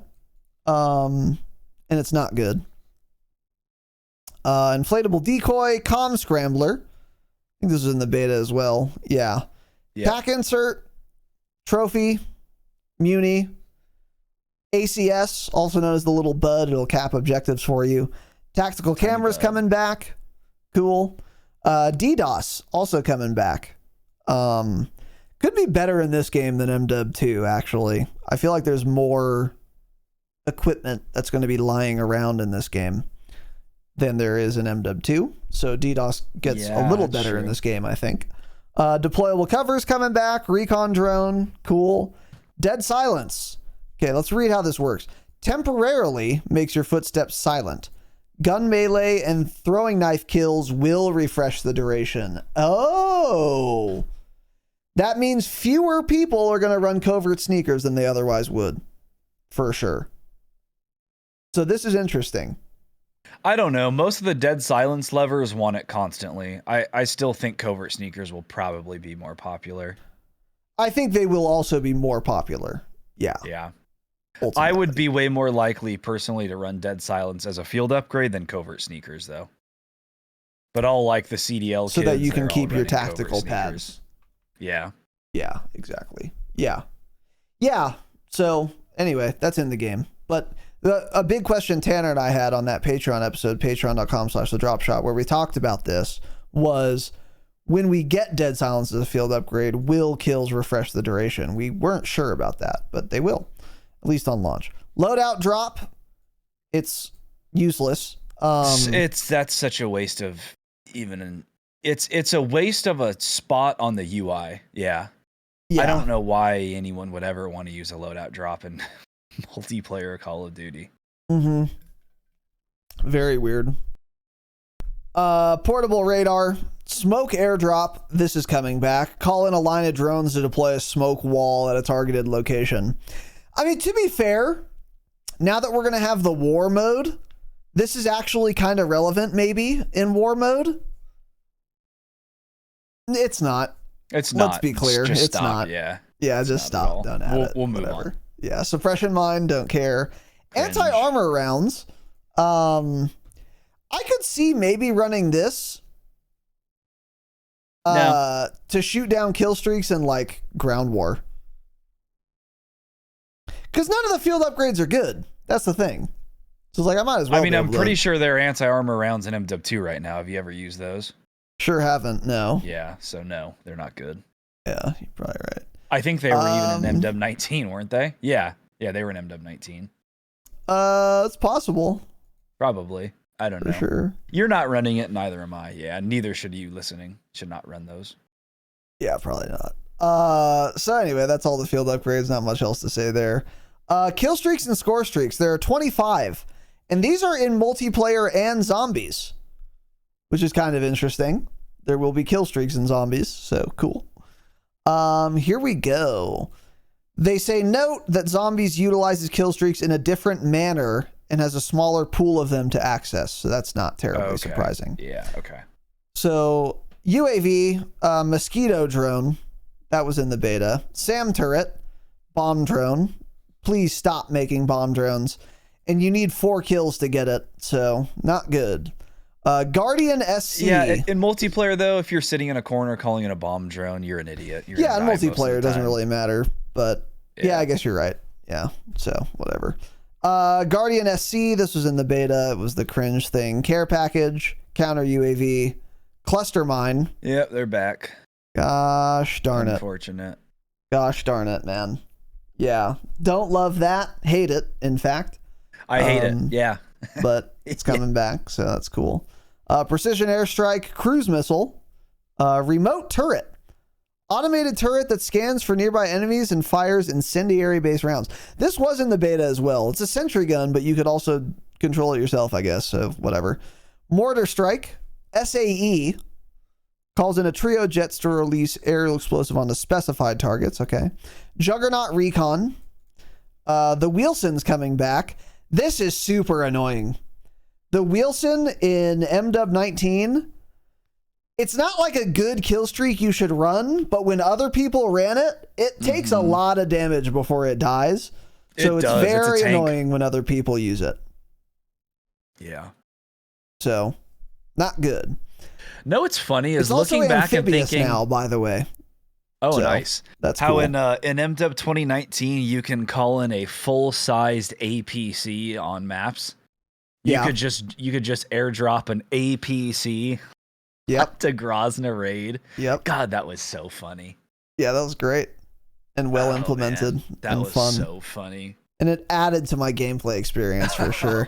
That was Overwatch Helo, 8 kills. It's just your favorite. Helo. It is one of my favorites, yeah. Oh, wait, actually. Oh, yeah, this is my favorite because it's not just that. An escort helo that'll watch over your position and ping nearby enemy locations before engaging them. Yeah, this is a based kill streak. I like this one. VTOL coming back. Emergency airdrop. Yeah, VTOL's 10 VTOL 8? I don't know about MW2, but in MW19 it was 8. I think it's also 8 in MW2 because it competes with the Overwatch helo. Is it? Yeah. Yeah, I was telling Raz, I guess, I don't know if it was before we went live or in the pre-show, I just don't remember any of the streaks from MW2 because I never used them. Because I played MW2 strictly for the camo grind. So I used UAV and I used 2 other streaks I don't remember. But I don't remember ever using a gunship. I don't even remember really ever using a VTOL very much. Yeah. I don't even know how many kills it was in MW2 because I didn't pay attention. MW19 we played a lot more multiplayer since Warzone didn't release until March. Yeah. So, anyway, whatever. Yeah, it is weird. I wonder if the VTOL is better and that's why it requires more kills than it used to, or if they just thought it was too good. It was at too 8 easy, kills. to be honest. Yeah, it was very good. It was a little kills. strong for 8, yeah. So either way, I support this. Emergency airdrop calls in 3 random kill streak care packages. Don't use that. Carpet bomb calls in a bomber that releases a large line of explosive along its path. Advanced UAV is 12 kills. Okay. Chopper gunner's also 12 kills. Gunship is also 12 kills. Oh, wow. That's weird. That's really weird. Trying to imagine a scenario where I'd rather... Well, gunship's harder to shoot down than a chopper gunner, I guess. Huh. Okay. Yeah. I guess. I mean, you're getting farmed either way if this is getting called on you, so I don't think it matters that much, but I it is guess kind of more bizarre. than anything, they're in the same category, whereas in Oh, some true. prior games, you've So been you have able to to pick use one. chopper gunner and gunship. Yeah, maybe that's their reasoning. Because MW19 at times, we would run VTOL, chopper gunner, gunship, right? If we wanted to farm kids. I think that's what it was. That was the strat we would use. Yeah, something like I that. think you Yeah. could run all 3 of those. You could definitely run, yeah. Yeah, you could definitely run all 3 of those, so. Yeah. So yeah, maybe that's what they're trying to do. Either way, whatever. That's fine. And then Juggernaut is 15 kills. So there is a Juggernaut Recon, the thing we saw in the beta, and then there's a separate Juggernaut at 15 kills. Juggernaut Assault gear delivered by care package. The minigun will drop when the Juggernaut dies. Don't you get a minigun for the Juggernaut Recon kill streak? No, that's what we had talked about in the Patreon episode. You get the shotgun. Oh, that's right. You get the haymaker. Yeah. That's right. So the advantage here is you get a minigun instead. I've never understood where a Juggernaut fits into COD at 15 kills. I am never, ever taking a Juggernaut over a gunship or a chopper gunner or even a VTOL, honestly. Kind of weird. It just seems like one of those things it's difficult to balance because a Juggernaut at like 8 kills would be insanely annoying and OP, but at 15, it's too many kills to run around with a streak that's not that fun to use and you move all slow when I could just use a gunship and get way more kills, you know? Yeah. Because like true. if people spawn on the other side of the map and I'd have to cross it with a Juggernaut, my team killed them all by the time I get there. Then I have to turn around, they're spawning on the other side of the map. I still can't get to them. It's a weird streak. It's difficult to balance, and I think you just remove it from the game, honestly. That's what I'm saying. Yeah, it's too hard to balance. It's either I way agree. too good or not worth the amount of kills needed for it. I agree. They need to either remove it or just like overhaul how it works, because no one wants to move that slowly. Yeah, no. So it needs to not do that. But if you move normal speed, obviously it would be insanely overpowered. So you'd have to make it worse in some other capacity. I don't know, but whatever. Doesn't matter. There you go. And then that's it for this blog post. So yeah, the big surprise here, of course, is, for me anyway, is that quick fix is not in this game, and that is deeply upsetting to me. Deeply upsetting. Yeah. I find it likely they alter how health regen works and lower the timer in multiplayer. I think people are going to complain about it too much. Or we're just getting drip fed gear perks throughout the game's life cycle. Maybe it comes in season 1. I did see speculation about that. Yeah, I saw some of the leakers talking about that. Maybe it would be dumb, but yeah, maybe that is what they're doing.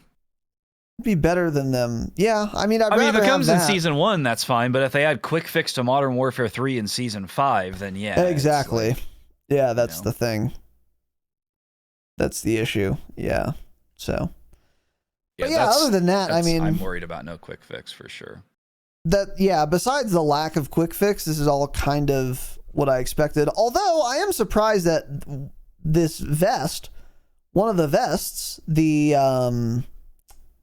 overkill vest, you get the benefits of 2 separate other perks. Yeah. It's really good. It's the only thing that does that in the whole game. It's pretty weird. Feels out of place, but okay. I'll still run it. So, yep. There you go. And then we got one other blog post. Upping your arsenal, primary and secondary weapons detail for MW3. Not sure if we're going to talk about this right now yet. Let me skim it real quick. There are primaries, there are secondaries.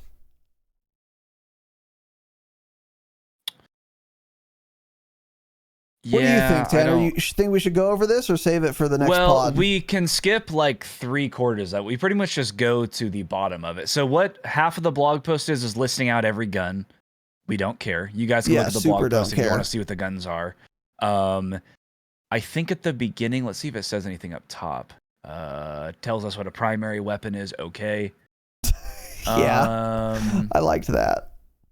Distinguishing markers, both MW2 and MW3 weapons are easily distinguishable in the weapon select menus, as well as features the logo of the game it originates from. Okay. So it sounds like you can't sort them separately, which is annoying. Yeah, they're trying to, yeah. Because they've added other filters in, but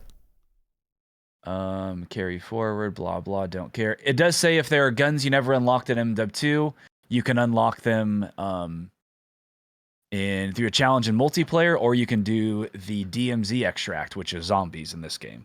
So it's going to work the same way. I'm glad that's coming back, by the way. But it says if you find it during a Modern Warfare Zombies session. I wonder if it still works the same where you can bring it in for somebody and just drop it. I assume so, right?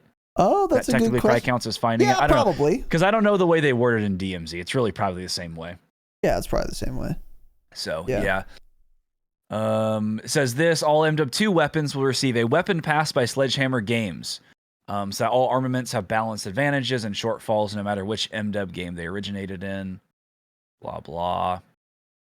Yeah, so besides that, yeah, it's just a list of weapons, and we're definitely not reading you the list because it doesn't matter. Reminder, just to be clear, if there's a new AR that you've never seen before, or an old AR that you have seen before, it's gonna be, we don't know how good it is yet, because we've never seen the gun in this game. We don't know its damage values, its recoil, its rate of fire, anything, so it doesn't matter. It's going to be a gun that shoots bullets. Don't care. However, a couple quick notable things I'd like to point out. There are not as many MW3 guns as there are MW2 guns. They even outline it for you. There are 15 ARs in MW2. There are 6 in MW3, for example. What's the next section here? Battle rifles. 5 in MW2 versus 3 in MW3. SMGs, 12 versus 6. New ones. Shotguns, 6 versus 3. Okay. LMGs, 6 versus 5. So that's more, there's more parity there, to be clear. Let's see. Marksman rifles, 8 versus 4. Sniper rifles, 7 versus 3. Pistols, 8 versus 4. Launchers, 4 versus 1. So there are fewer weapons in MW3 than there were in MW2. Yeah, I think they're like 37 or 38, and MW2 launched with 52, I want to say, 51, 52. Clearly quite a bit more. So now, theoretically, if the camo grind is very similar, it will be much quicker. If it's almost the same type of setup where you can do poly, whatever it's called, that's going to shave like a week off of a person's camo grind pretty much. Like if it were to take, like, I'm trying to think how many weeks it took me. If it maybe took me 6 last time, now you're looking at maybe like 4.5 or something. Yes. I will add, so that's though, cool, I guess. I'm not mad about that, because if I can use MW2 guns, then we already have enough guns in the game on day 1 if you add 0 guns. So if you're going to add an extra 35, I don't think that's much worse than adding an extra 60. Like, you know. So I'm not like too mad that there aren't as many MW3 guns as MW2 guns, since we can use them both. One question I have, so there's only one new launcher.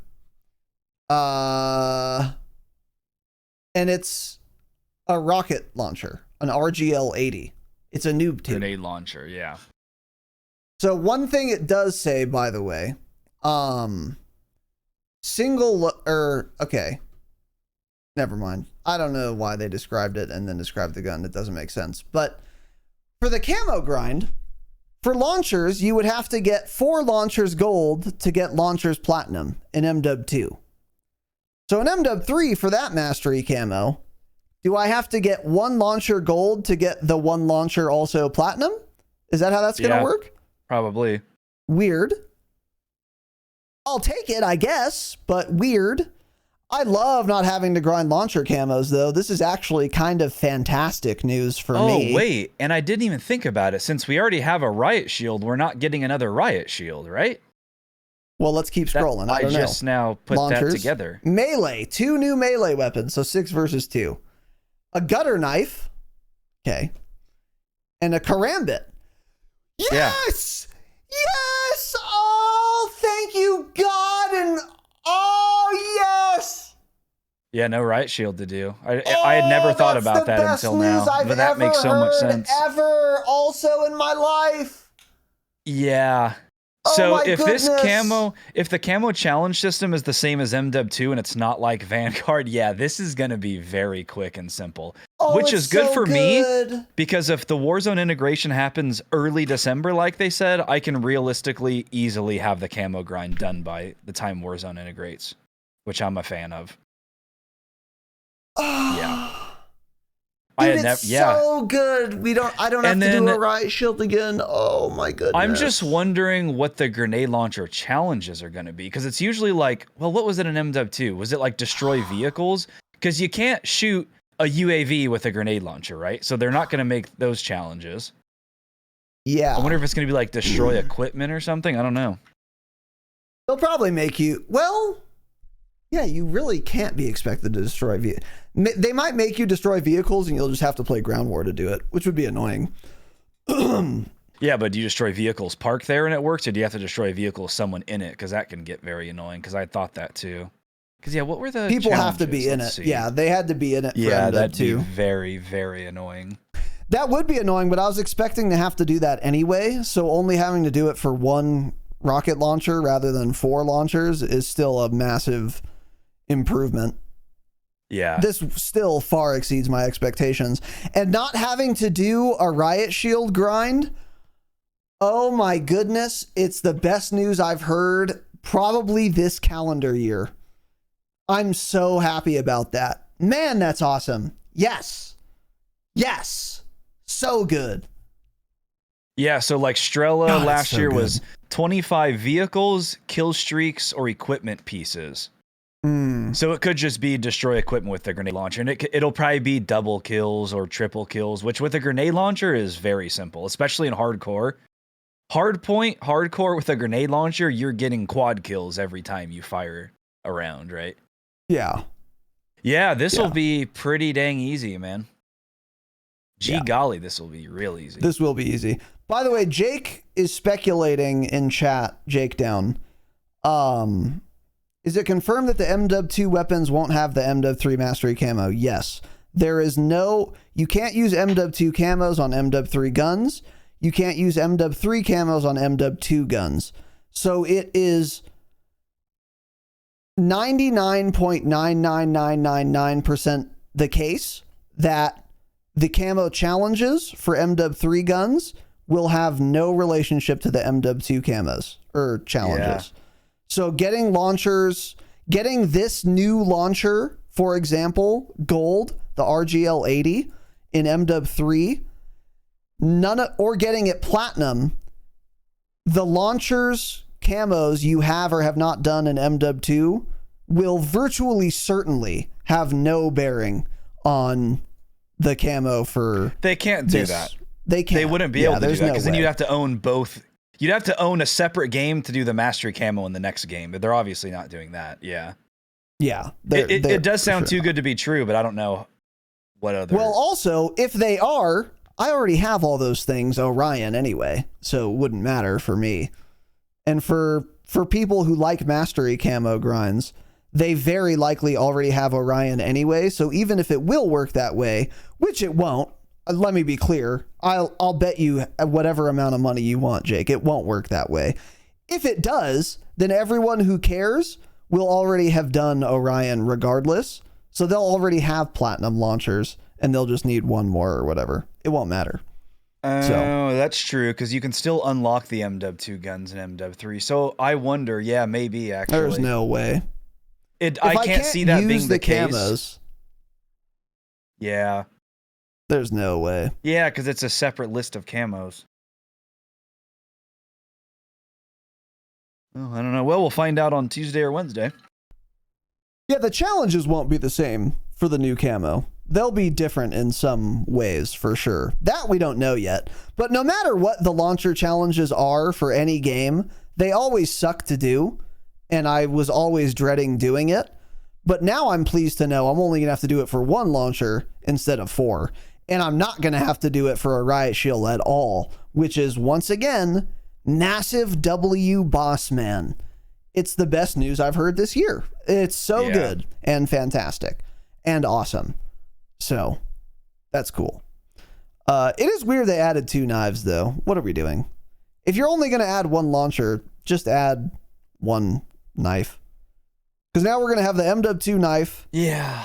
And then all the other MW2 whatever, the katana, the wakizashi, the nagakiba. It's already too many. And now we're getting a karambit. It's both just a knife, so it's going to be literally the same exact camo challenge, right? Right. I guess they can make it differently, because ARs, even from AR to AR and MW2, they would have slightly different challenges. True. Yeah, that's true. So maybe it will, I guess, for this. It just seems weird, because a knife feels the same no matter what nife you use. It's just a reskinned one-hit melee weapon.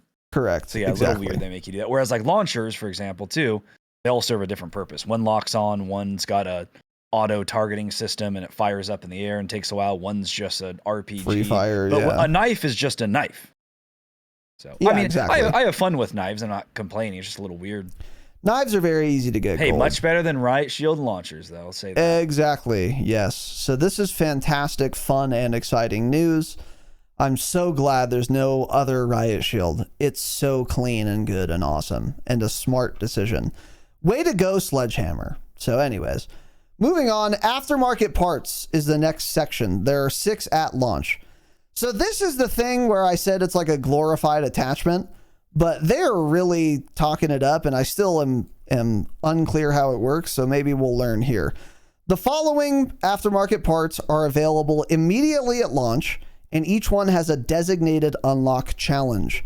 Expect further parts to become available throughout each season, including preseason, via the weekly challenges system. To apply certain aftermarket parts to a weapon, the weapon needs to be at maximum level. So kind of like max level enabled weapon tuning in the last game. In this game, max level allows you to use aftermarket parts, I guess. So I guess one distinguishing feature then of an aftermarket part is that it's an attachment that can go on multiple different guns. But that was the case in MW2 also, so whatever. For aftermarket parts unlocked via weekly challenges, once the challenges expire at the end of the season, the aftermarket part moves into the armory challenges section for a new and always unavailable unlock challenge. So remember, Tanner, we had that question. That's how that's going to work. Yeah, we knew that. We talked about that. Yeah. On Thursday. So let's talk about some of these at least. The Jack Raven kit. This is for the MCW AR. Jack kids off again. Oh. Did we just get demonetized? Maybe. Well, it's the JAK. It's the Jack Raven kit. I don't know if the algorithm can figure that out, man. Yeah, so, I wonder. Yeah, well, we'll see. We'll see. Versatile and modular. Let that out. This 300 conversion of the NCW can be adapted to hit hard in nearly every combat scenario. This kit is unlocked in the first challenge. Okay. So this converts the MCW into 300 rounds. Is that 30 aught? Blackout. No, it's just 300 blackout. Okay. So yeah, this is why I don't like that. It doesn't change this anything. Such a thing. Yeah. It's like, I mean, we have these type of things in MW too. We have it for the X13 auto, for example. You put that thing on, it turns it into an SMG, but it's just worse than every other SMG essentially. Well, that's even more transformative than this, because this is just an ammo conversion kit, which we had in MW 2019.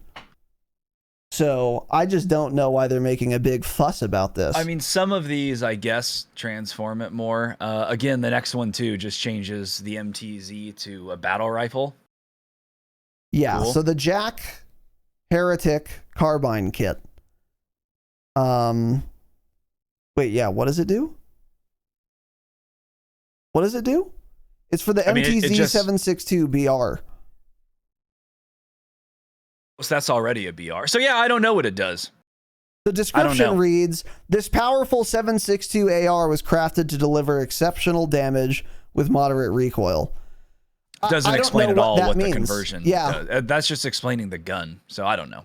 I don't know what a carbine. Yeah, I don't know what that does. So, I don't know. It's ammo mods. Yeah, Uzi. Next one is Uzi. High damage conversion kit. It puts it between an SMG and an AR with hard hitting 45 rounds. Okay. Yeah, the Broodmother 45 kit.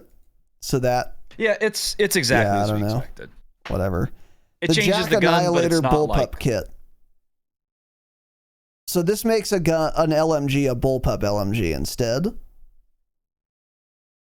Yeah, so it'll perform differently, maybe better mobility. This is what I was expecting. Like, that seems like sufficiently different to be like a thing. I don't know. Whatever.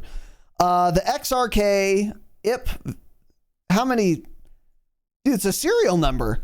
Serial number conversion barrel for the Core 45 handgun. Carbine conversion kit allows for optics and underbarrel attachments, so it's exactly like what Tanner was talking about. Literally what we have in MW2, yeah. Right.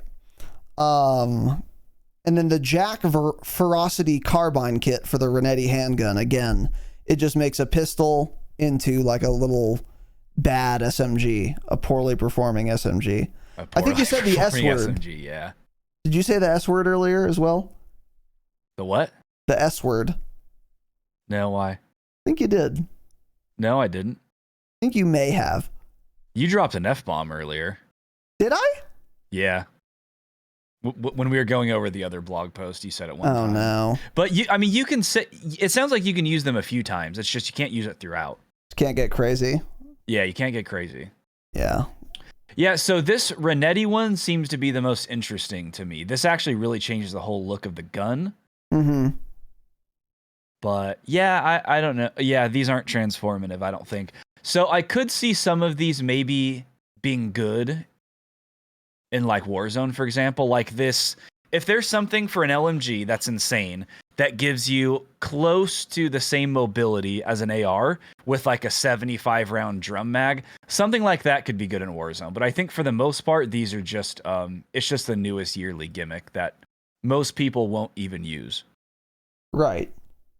That's what I'm kind of assuming. Well, I mean, people might use them if they're good, but the thing is, they're just attachments. So, like, if it's a good attachment, it's just attachments. Yeah. If it's a good attachment, I'll use it, but it's not like, it's not as they're good. Once pretending again, they reinvented gimmick. The whole game. Exactly. Yes. This is their newest thing to like show you that they transformed the gunsmith. But we've had all of these things they're doing. Yeah. That's all I'm saying. We have had them. Exactly. They're called attachments. I don't know why they. Yeah, exactly. This is exactly the same marketing ploy, like saying you can pick your loadout in campaign missions now. That's what this is. Yeah. You can't. So, and it's the same. So anyway, not bad though, I guess. Whatever, they're attachments. That's cool. So MW2 weapon balancing is the next section. The entire complement of the MW2 weaponry will receive a weapon balancing pass by Sledgehammer Games. Okay. Yeah. With additional adjustments after launch as needed. I would love for any dev studio to do a pass on guns balanced by IDub. Yeah. Yeah. I love made that. By Infinity Ward. Yeah. That's really good. So, okay. Yeah. Someone else is looking at them. That's good. These aspects of MW2 weapons may be changed as part of the balancing pass. Damage range, values, multipliers, attachment value magnitudes, for example, reducing MW2 laser ADS speeds, just an example. Attachment pros and cons values. Okay, so weapon balancing. I don't know why they pointed those things out. This weapon balancing pass will ensure weapons from MW2 are optimized to perform alongside the new MW3 arsenal, while maintaining the identity of the MW2 weapons as much as possible. Perfect. That's exactly what I would want them to do. So that's good. Will they do it? We'll see. But that's a good goal. Yeah, so like obviously they're going to change the damage values. I'm just wondering if they'll go in and change things like the screen shake, or if that's just directly tied to the recoil of guns. Yeah, I don't know. It's difficult to say. Mm-hmm. That's the only thing I'm worried about, because like obviously they can go in, they'll change the values, they'll change multipliers, but like I don't care about that. I care about the visibility when firing a gun, right? Yeah. To see if iron sights are usable on guns. Right. So hopefully they do that. But also, yeah, when I'm playing multiplayer,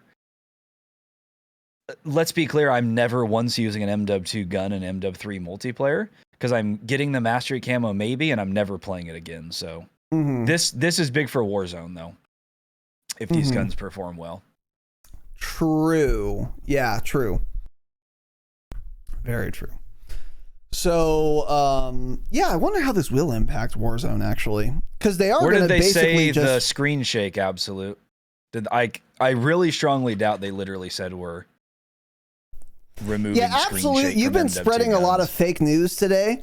I'm going to need you to link something to back up these claims. I don't believe that. Yeah, I don't believe that. Put a link in YouTube chat, or it's in here, so we'll keep reading. We'll see. Gunsmith, a robust weapon. Oh yeah, again, hold on. If the health is 150 in MW3, yeah, well, I don't know. Well, never mind. Gunsmith, a robust weapon builder. So this is multiplayer and zombies, by the way. They make that note there, which is interesting. So you can build custom guns in this game. There's a gunsmith. Interesting. Yeah, so there's a gunsmith. We knew that was coming. Let's see.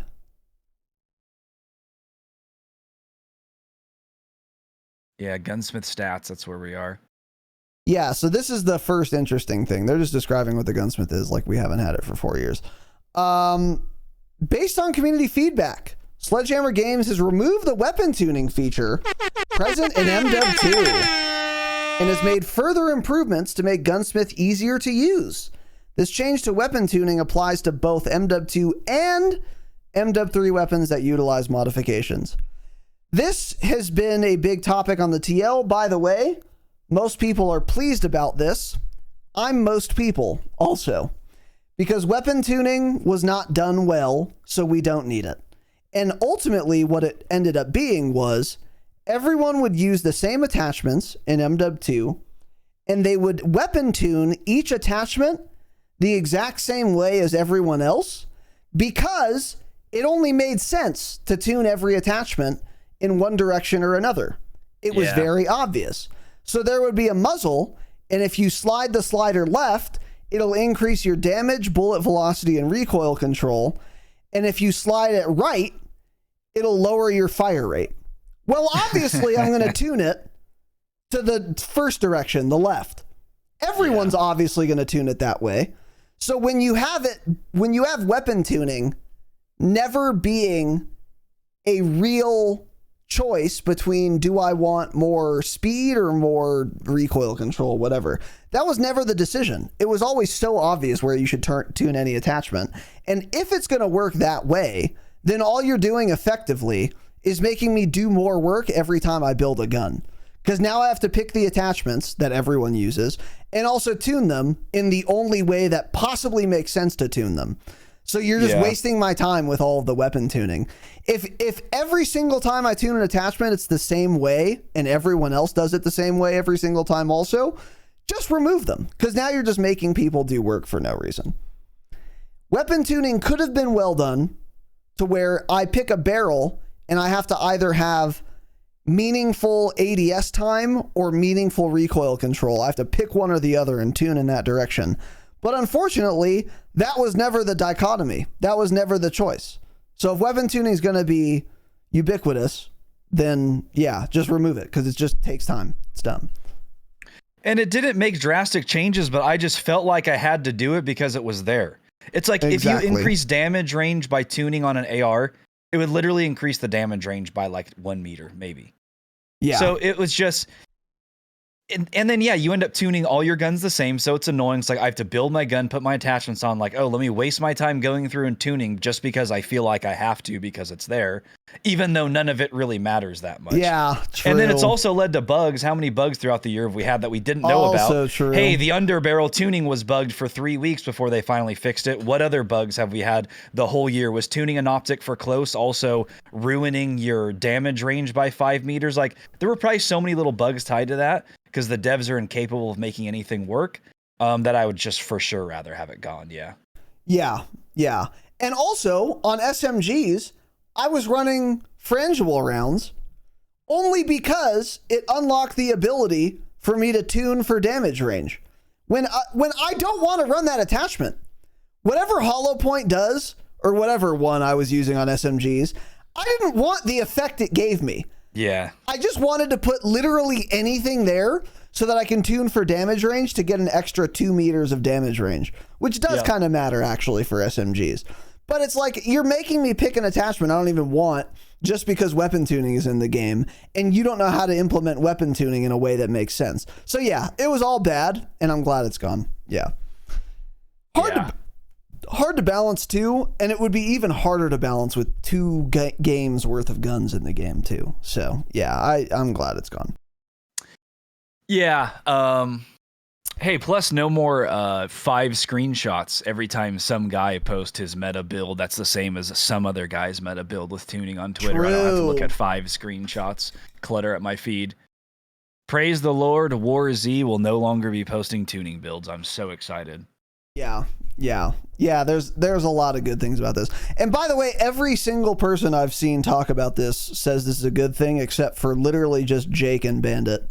So I don't know what they're talking about. I don't know why they like weapon tuning, but stop. Anyways. I mean, one of them did make a decent point that if you're going to have it in the game, it makes a lot more sense with weapon stats like we're getting. I agree with that, but still, I would rather just have it gone. Yeah. To be clear, weapon tuning, I would like it in the game if it was done well and made sense, but it wasn't. It was done not only neutrally, it was done badly. So at that point, I don't want it. It's too much work. So anyway, whatever. Let's see. So weapon tuning's out.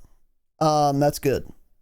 Within the gunsmith are 9 important and familiar values, which offer the same incredible detail and meticulous modification potential that Call of Duty players are used to. Are we used to that?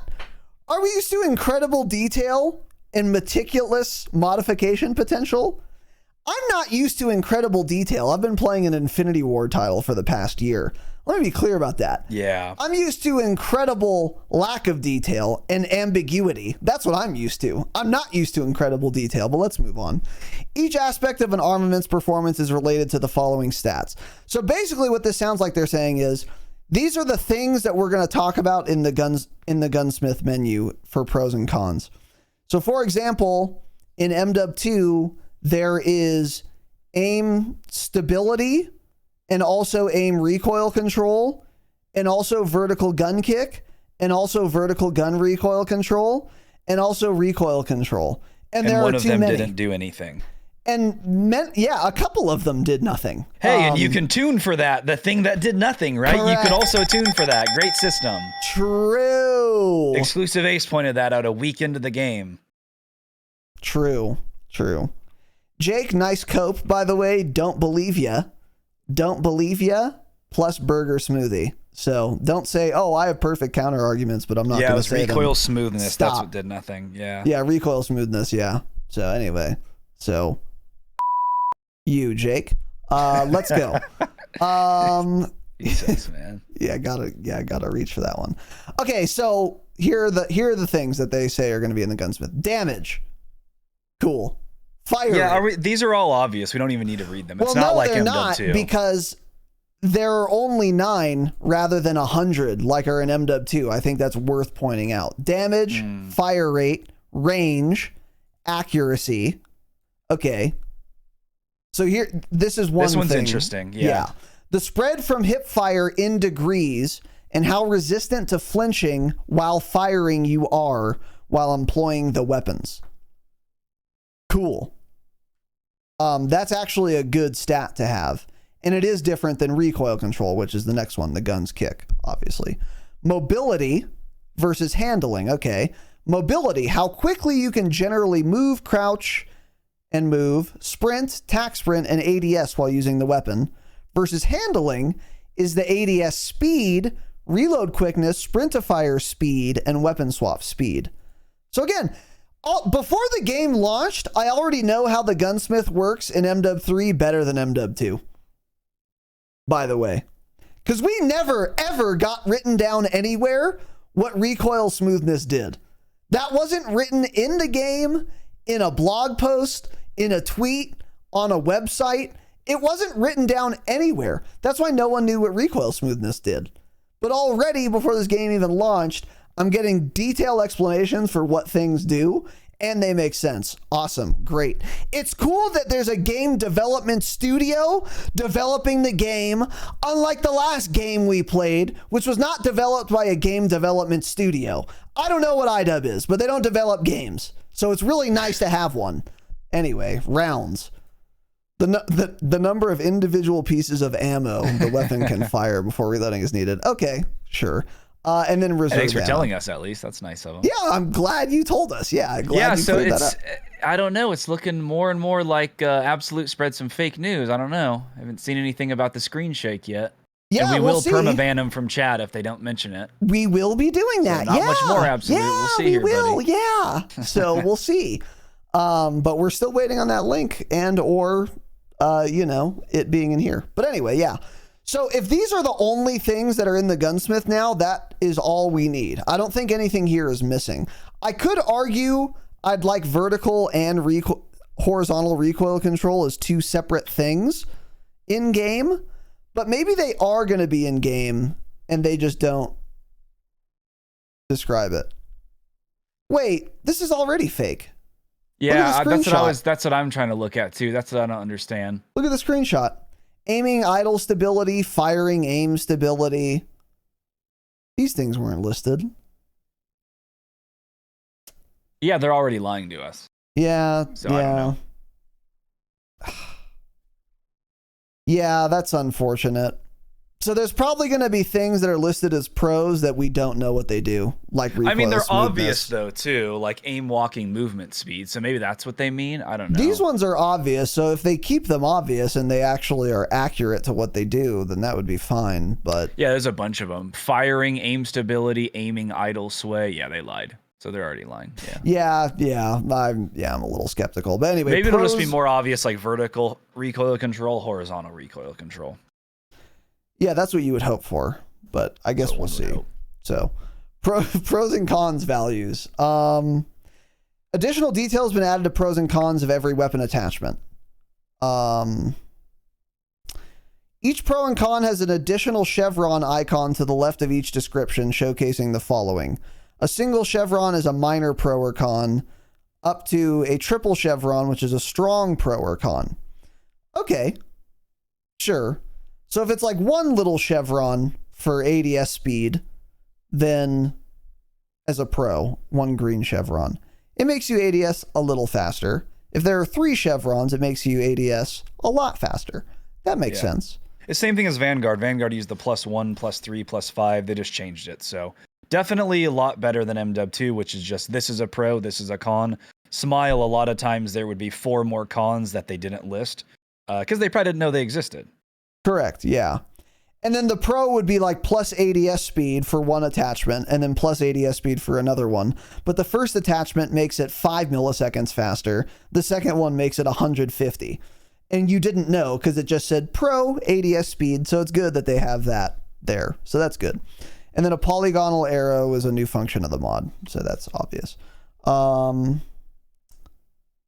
then...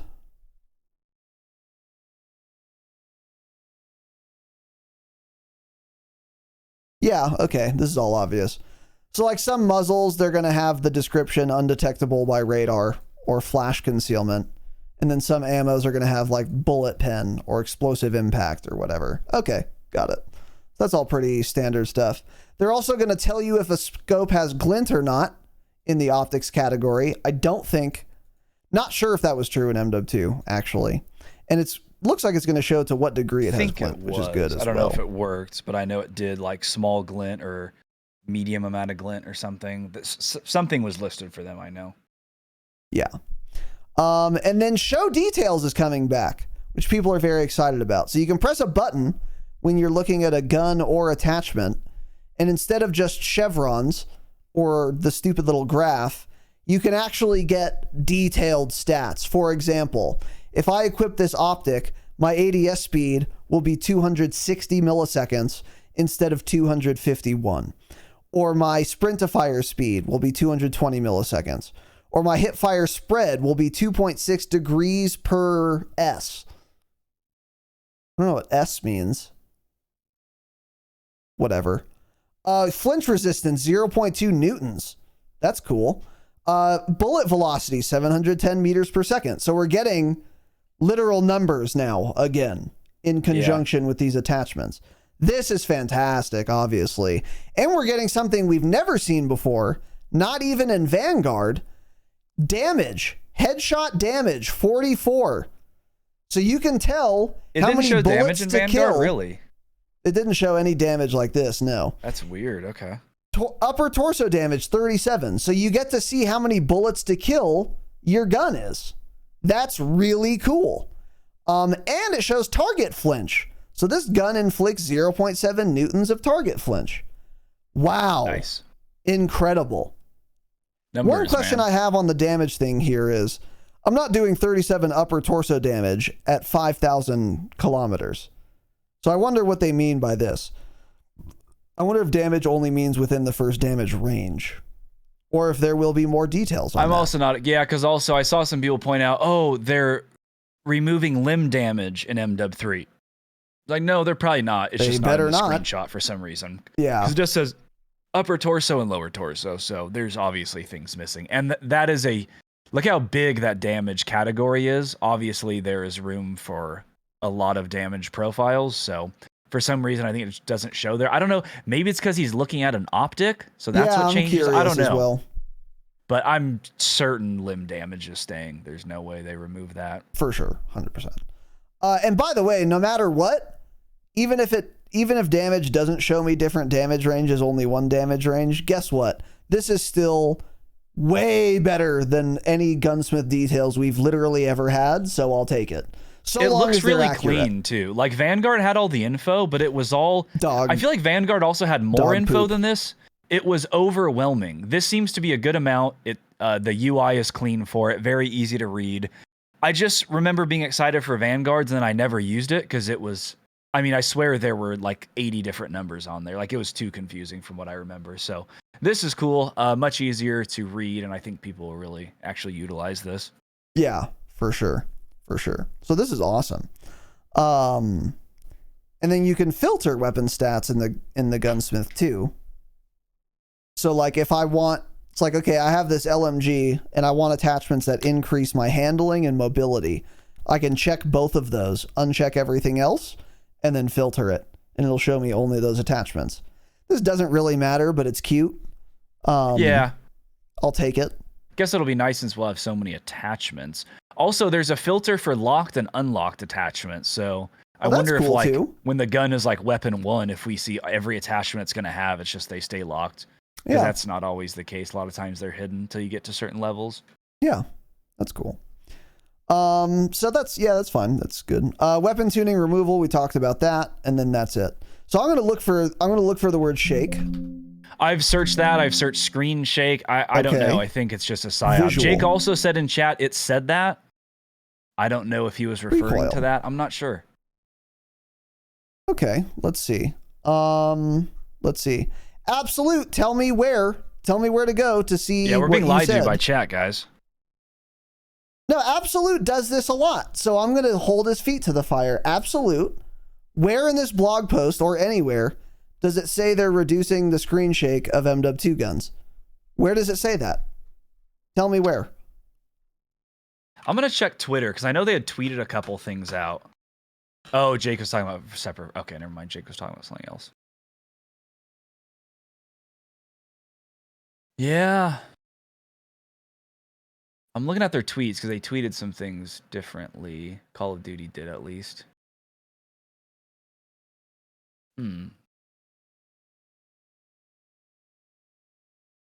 Yep. Yeah, I guess the pod will just never end until Absolute responds to us because he got me excited and then he let me down because he lied to me. It's in the paragraph after the balance things. In the paragraph after the balance things. Well, okay, so let me look for balance. The whole blog is a balance thing. Okay, what balance thing? Tell me what... Copy and paste a sentence from what you're talking about. You read optimize. Okay, let's search for optimized then. Weapon balancing pass will ensure weapons from Modern Warfare 2 are optimized to perform... Yeah, that doesn't mean anything. That's talking about damage values and stuff, yeah. Okay, so is this what you meant by they're going to reduce the visual recoil? This weapon balancing pass will ensure weapons from MW2 are optimized to perform alongside the new MW3 weapons arsenal while maintaining the identity of the MW2 weapons as much as possible. Is that what you... So did you interpret that sentence to mean they're reducing the visual recoil of MW2 guns? That's how you read that. Okay, great. So I'm just never taking your word for anything again then. Because in what world, in what universe does this mean? How could this possibly be interpreted to mean that they're gonna reduce the visual recoil on MW2 guns? Okay, yeah, got it. All right, well, now I know. Yeah, you got me excited, man. Now I know. Yeah, hopefully. I mean, what are we doing? Because if I'm being honest, if they want to keep the identity of MW2 guns, they'll add screen shake, right? Because that's the identity of most MW2 guns is the screen shake. Yeah. I don't know. We'll find out. We'll see on Thursday at 9 p.m. Pacific time for sure. By the time I'm in game, probably 9:30 p.m. Pacific time. We'll let you know. Yeah. Yeah. Cool. Okay. Well, now we know. I think that's it. Absolute. So again, I need to ask you one favor. Do not change your name on YouTube. You need to be the same name so I don't have to go through this again on your alias. Because now I know when you say something like, oh, they already said they're going to do X, I'll know that that's just probably fake. Or at least very open to interpretation. Yeah. So I like how optimistic you are though, man. I mean, I hope that means what you think it means. But there's no evidence for that. I'm really hoping it does, yeah. Okay, yeah. So, anyways, we still love you, though, Absolute. Yeah, so those are the two blog posts. So that's it. Hope you guys enjoyed this episode. Again, we are getting 2 new blog posts as well beyond this. We're getting one on the camo grind, which I'm very excited about, and then zombies. So our next episode, our next news pod, we will be going over both of those blogs. And that is going to be really interesting, particularly the camo challenge. And no matter what the details of the weapon grind, camo grind is, I already know I'm going to enjoy it.